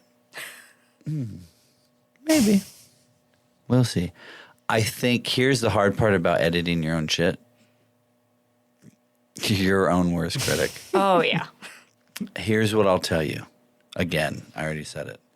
I only saw a clip, and I want to see more of that show. So, and I'll tell you something else. Who are the big? Joe Rogan, obviously, is a huge one. What are some? I listened to like David Spade and Dana Carvey have one. If you guys know them, Yeah. Fly on the Wall is what I think it's called. Mm-hmm. What else am I listening to? Theo Vaughn is, he's. It's funny. My point is that like I don't listen to any of all the way through these shows in one sitting. Mm-hmm. It might take me a week, especially if like Joe Rogan, he'll talk for 3 hours, man. Who the fuck has 3 hours? And so my only point is this, is that like clips, they're already working, so do those. And then I will listen to something. It might take me 3 days, 2 days. Watching a Netflix movie now. I get home, put it on, like, what happened? Oh, cool. I think this was about the part. Like, I was trying to watch the Batman on HBO, like, or the Penguin, rather, not Batman. Oh, I'm so guilty. It was so great. Have you seen it? We're not through it yet. I follow it. Yeah, right. You're not through it yet, right? Whereas, like, prior, you just binge watch a thing. That was like a No, now it's like, it took us, like, I didn't even watch House of the Dragon because it was like, it's too much of a commitment, man. It is. I can't do it. It's not because the show sucks, although it's not as good as Game of Thrones. My point is that, like, it's okay for a thing to take 9 sittings or 6 or 8 or whatever your availability that you're choosing. You mentioned the importance of time. If you want to spend the time, you know. And so I guess what I'm saying is because I put out incredibly long shows, this show will be 2 hours. I don't care if people don't listen to the whole thing. Because you want to know why you're here. Because I wanted to talk to you. Fair point. So there's a selfishness about what it is I'm doing here. Is like, I haven't seen you guys in forever. Is this a business thing? It can be. Eventually, over time, you know, if I get enough subscribers and blah, blah, blah, blah. But I'm not out here like, smash that like button. And, you know, like, I'm not doing all the tips and tricks and things that I know exist, and that's how you grow a thing. I'm not really doing that. Because my goal isn't really like, this is my retirement plan. My goal is like, I used to be in a band. I'm not anymore. I need an outlet that doesn't exist that exists outside of my family and my work. Even though this takes effort, I like doing it. Yeah. And I get to I get to talk to people in a setting that we've never done this. No. I've worked with you for years and I've never spoken to you. Ever. Yeah. For the longest time, I didn't think you liked me. I still don't fucking like you. No, nobody does. No, nobody does. I didn't think so. It's mostly, anyway. No, that's fair.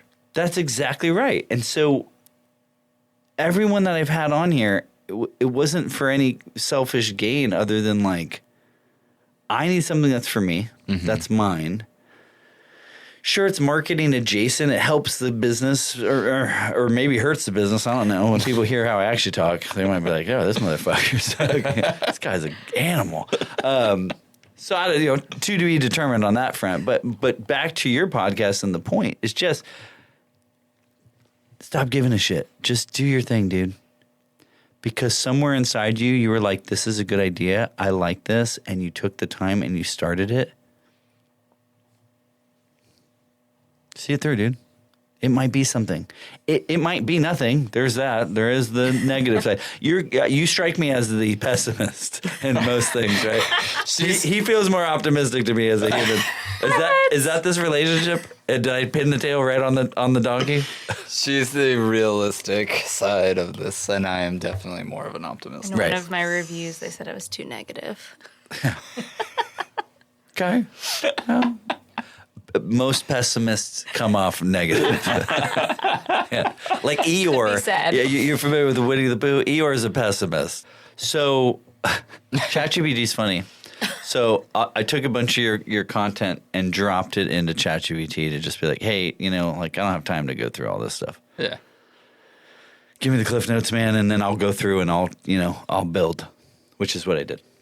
But one of the things that came up is that you guys got married. And I was like, what? No.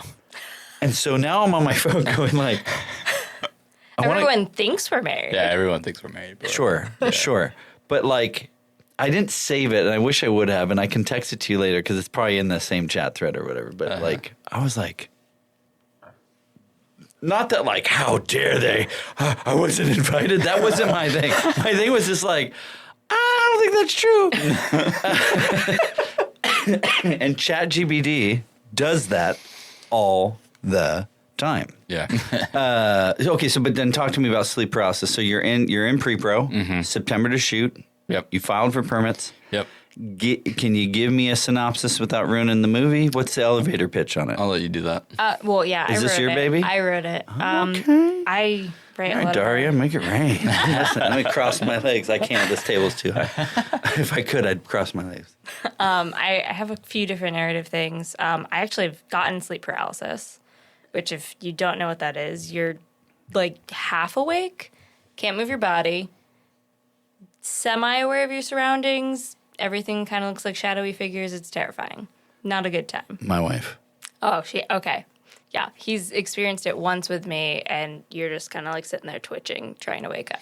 It's a great time. It was a very intense experience there on that one, yeah. So it's kind of based off of that, and then the concept of a lot of your biggest fears are in your own head, and you're your own monster, and it explores that, and it's pairing that idea with the technical concept of match cuts.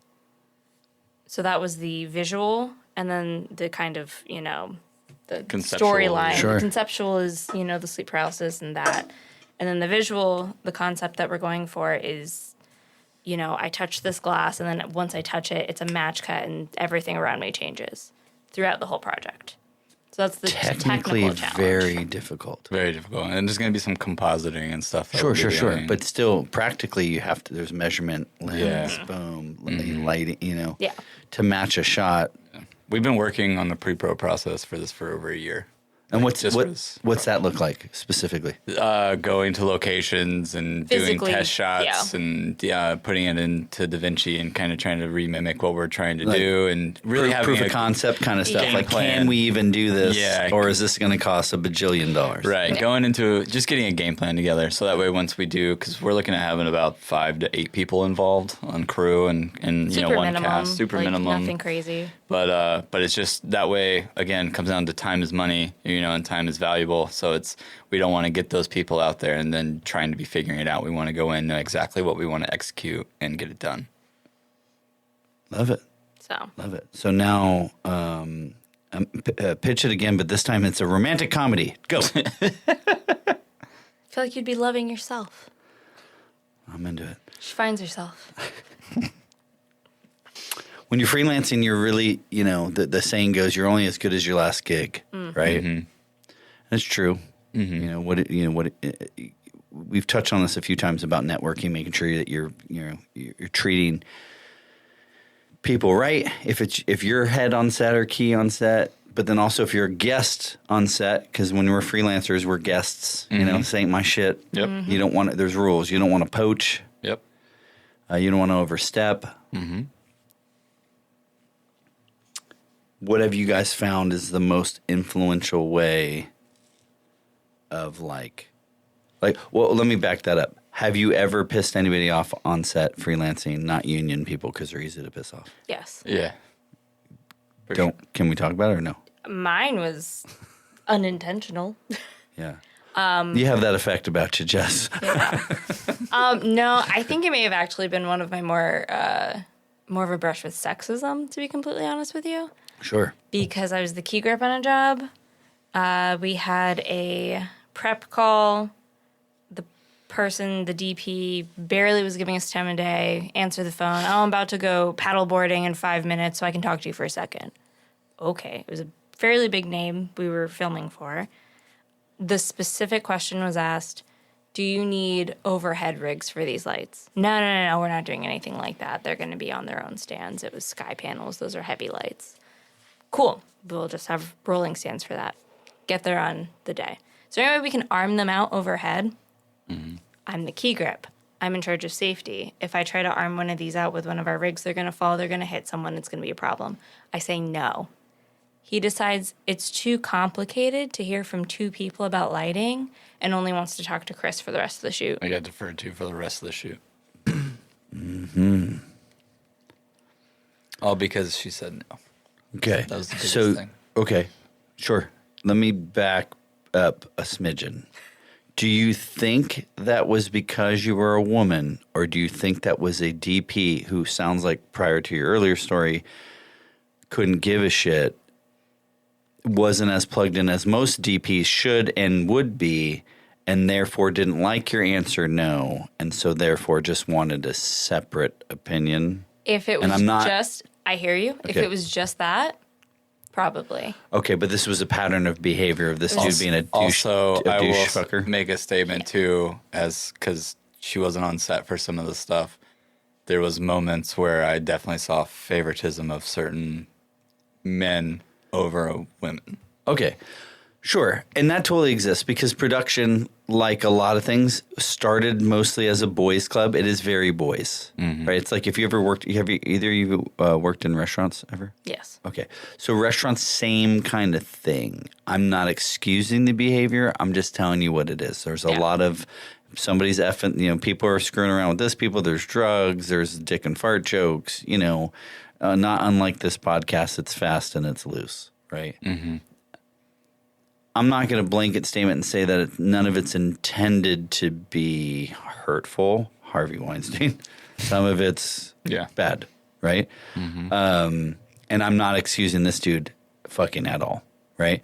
I was just kind of just devil's advocating, like understanding, you know, I know you, so I can see how you might come off like, she's no. I wasn't going to use that word. I was a naysayer. Like, this girl says no a lot. I'm going to see if I can get a second opinion. That's shitty. Sorry.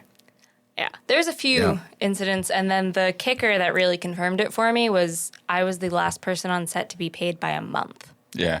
So when you start fucking with my pay, Yeah. it's pretty obvious. Yeah, but how is the DP? Would he have control of that? Are you saying it was Through his company. It was through his company. Oh, now He was the DP, but missing he was also through his company. dirty. We shan't be working with him again. We haven't. We have No, not. we shan't be working with him. A piece of advice for somebody like you that, or even you, that went to school, was thinking about going to school. We already know the answer. Don't. But somebody that went to school and is trying to get into this business, where do you even start? Try everything. If you have an opportunity, take it. Say yes. Yeah. Say yes and show up with a good attitude, because a lot of the times, especially on free things, the people who are showing up with a good attitude are going to get the call for the paid gig. Yeah. 100%. So say yes to the free shit. Sometimes. Within Networking. especially within your first starting, you know, I mean, obviously, once you get to a certain level, like, you can say no to things and you can kind of pick and choose. But I definitely think once you're first getting into it, if you don't have agency or connections in that realm, I mean, I worked with a DP that wanted to go to college for this, and he was out in LA and he couldn't get into college. He didn't have the money. So what did he do? He went to a bar where all these film kids hung out and drank, and he pitched himself as a DP, and all these producers and these writers that were going to college were looking for people to shoot their stuff, and he started working on their projects and getting in with that network. He wasn't getting paid for anything, but he was going in and he was doing the work, and that's how he started getting recognition. And he got his master's degree. Exactly. Right. Exactly. And that's I think a lot of people are like, oh, I don't want to like step on any toes. Yeah, you need to be respectful, but I think you need to get your feet dirty too and get into it. Get in there. Yeah. Yeah. Get in there. Be Get in the hungry for trenches. it. Yeah, don't be scared. That's another turnoff, I think, to people who are trying to get things done is, like, obviously be safe and there's, like, rules you should follow, but don't be timid. You know, get in there, get dirty, and you know, the more helpful you are and the more ideas you throw out there, the more likely you are to get hired for something that actually has income. I mean, I'd argue that's kind of relevant even when you're a little established, because I had a slow, like, week or two last year, I think. And someone was asking for help on a free gig. So I said, yeah, I'll come help out. And then a few months later, we were on a gig 5 days, $800 a day from that same because person. of that free. Because of the free. Because I made that connection. And I think that's where you feel it out too. You know, read the room kind of thing. Feel out, is this one going to be worth it? I don't know, maybe. Or this one, I really feel like these are good people and these are something that I should pursue. You really got to like develop a gut. Oh yeah. Just you have to. Oh yeah. I think that's. I love that you said that. My gut instinct or that gut feeling has served me more good than bad historically. And my dad used to say this all the time.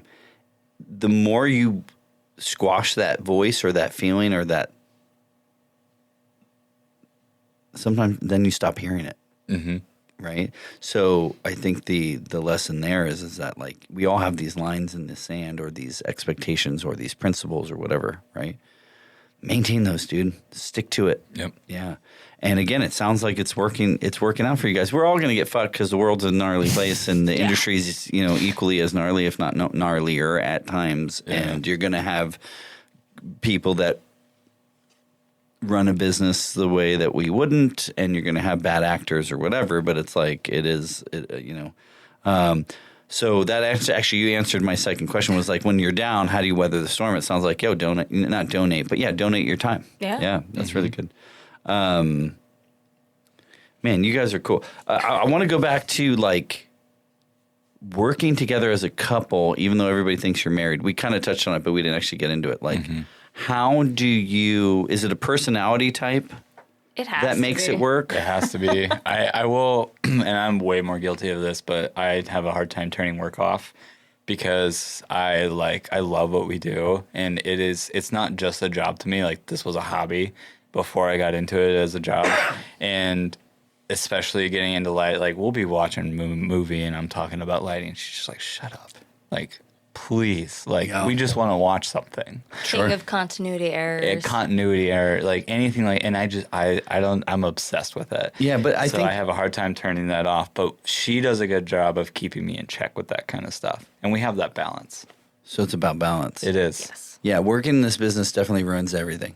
It does. Movie Yeah. or, and probably different for all of us. I'm looking at certain things that maybe you are or aren't looking at and vice versa. But like, yeah, it's hard to watch a thing unless it's animated. And then I'm like, Yeah. it's not in my wheelhouse. I can watch this. Like that K-pop fucking Hunter Demon thing. yeah. God, that soundtrack. I listened to it on the way up here. My kids love it. Yeah. Dude, that shit bangs, dude. It's so good. And it's funny. I don't know. I like it. But going back to like working together, so the balance is that the personality types are this. She's very Daria. You're very not Daria. Yeah. Yeah. I'm much more energetic.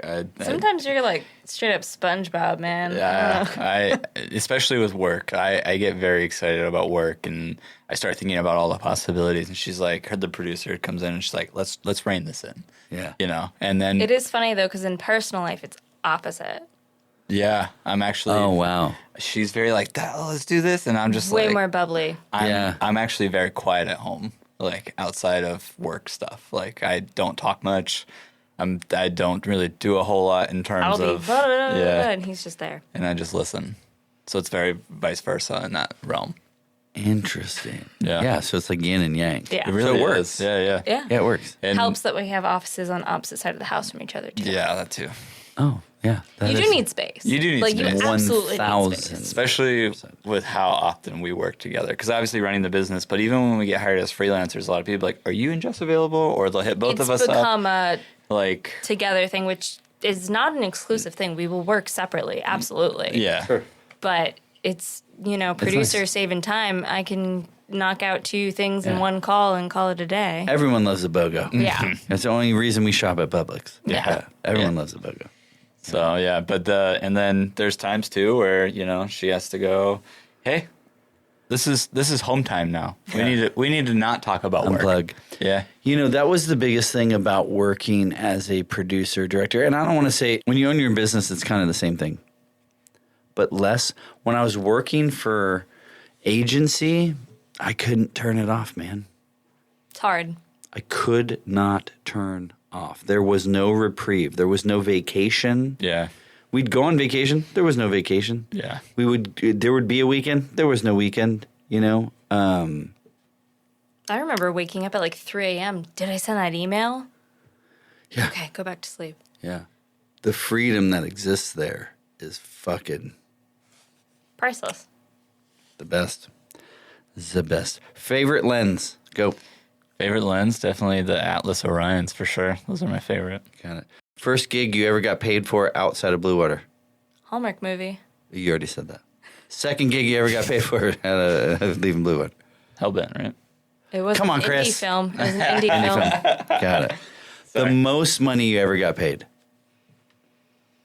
on a gig? Day rate was probably 800. I'm actually about to have 1,000 a day. Atta girl. That's what I like to hear. Best rap meal, go. You're vegetarian. What is it? Best rap meal? Oh, dude, that's definitely got to be. You're probably going to be surprised by this. I love a good banana with some peanut butter. Just I'm banana not peanut surprised butter. by that at all. I love a good banana with some peanut butter, especially if it's late, because I don't want anything too heavy, Yeah. Are you vegetarian as well? No. Got it. Good for you. But everyone thinks I am. Because, yeah. Yeah. Yeah, it's Peas fine. in a pod. Yeah. What do you eat? I eat plants, No. But like when you're you're on a set, do you make them aware? Does anybody ask you food preferences or when anything? I first started, I was very blind to that kind of stuff, but now I let them know very far in advance, hey, I am vegan. There are times where Oh, because you're vegan. You're not even I'm not vegetarian. vegetarian. full vegan. I'm full vegan. Problem child. 12 years now, I think. I can't remember how many years it's been, but Loves a good can of beans. let's not talk about that. Poor girl. Full, No, that was literally what he was given once. yeah. No can opener, not a pull top. Literally, it was a can of beans. On a Like big sort it project. out. So sort it out. Sorted out. I ate crafty. That was pretty much Yeah, it was my- like a bunch of Starbursts But and shit. there's been times where I I've guess I'm had to order crafty. my own food. That's what that little box over there is. That's my mini crafty. But yeah, it depends. There's times where I'm very well aware and I'm used to not eating, or I'll eat a bag of chips and make it work. Like, One movie that made you want to even get into this business, Jess? The Dark Knight. Just sounds so cheesy. No, it doesn't. But Fucking perfect movie. Nothing wrong with that movie. Just go ahead, say something. mine, I definitely think my first moment was when I watched How the Grinch Stole Christmas with Jim Carrey, Yeah. Ron that's Howard. cheesy. Yeah. It's super cheesy, but that was the set deck, everything on that. It is really impressive. That movie changed my life for some reason, even though it was a holiday film. That was huge for me. That made me really want to get into filmmaking. Yeah. The Dark Knight is the front to end, and not because of Heath Ledger and all the fucking dick sucking that happened in Hollywood over that dude, and may he rest in peace, but you know that one of the Olsen twins gave him those drugs, right? Y'all hear this story? I didn't think I heard that story. I actually did hear that story. Nobody talks about it, but we do. Vilardi Digital. I don't know anybody. I just read it, and I believe it. It's on the internet. It's got to be true. Flawless movie, beginning to end. I was living in Costa Rica, and every 3 months you had to leave the country to renew your passport because I was on like a tourist visa, and so and you couldn't go back to the same country.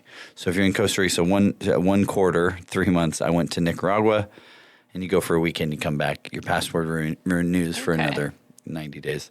The second time I went to Panama, and it was like The Dark Knight didn't just come out, but had just come out in Panama. They And I just had got been it. living there, and I hadn't seen it, and we went and saw it in a town called David. And dude, like, it was in Spanish. I didn't give a shit. It was the best fucking movie I ever seen. So good. So fucking good, dude. If people want to find out about you, they go to candersproduction.com. Productions with an S. I said that. I just have a list. Yeah. Canders Productions. Yeah, so for my Instagram, my personal Instagram, it's Canders on Set. YouTube is Canders on Set. And then we also have where we'll be posting Sleep Paralysis once the festival's over, is Canders Productions on YouTube. We'll be posting there. Sick. Okay, so hit up the YouTube. Yeah, Hit along with other projects too. And then, of course, Jaloo. JLou Creative. Or at JLou Creative. Again, you guys have been great. Thank you so much. Yeah. I appreciate it. Thank It's you been for fun. having us. We'll see you guys next time. Cool. Yeah. Thank you.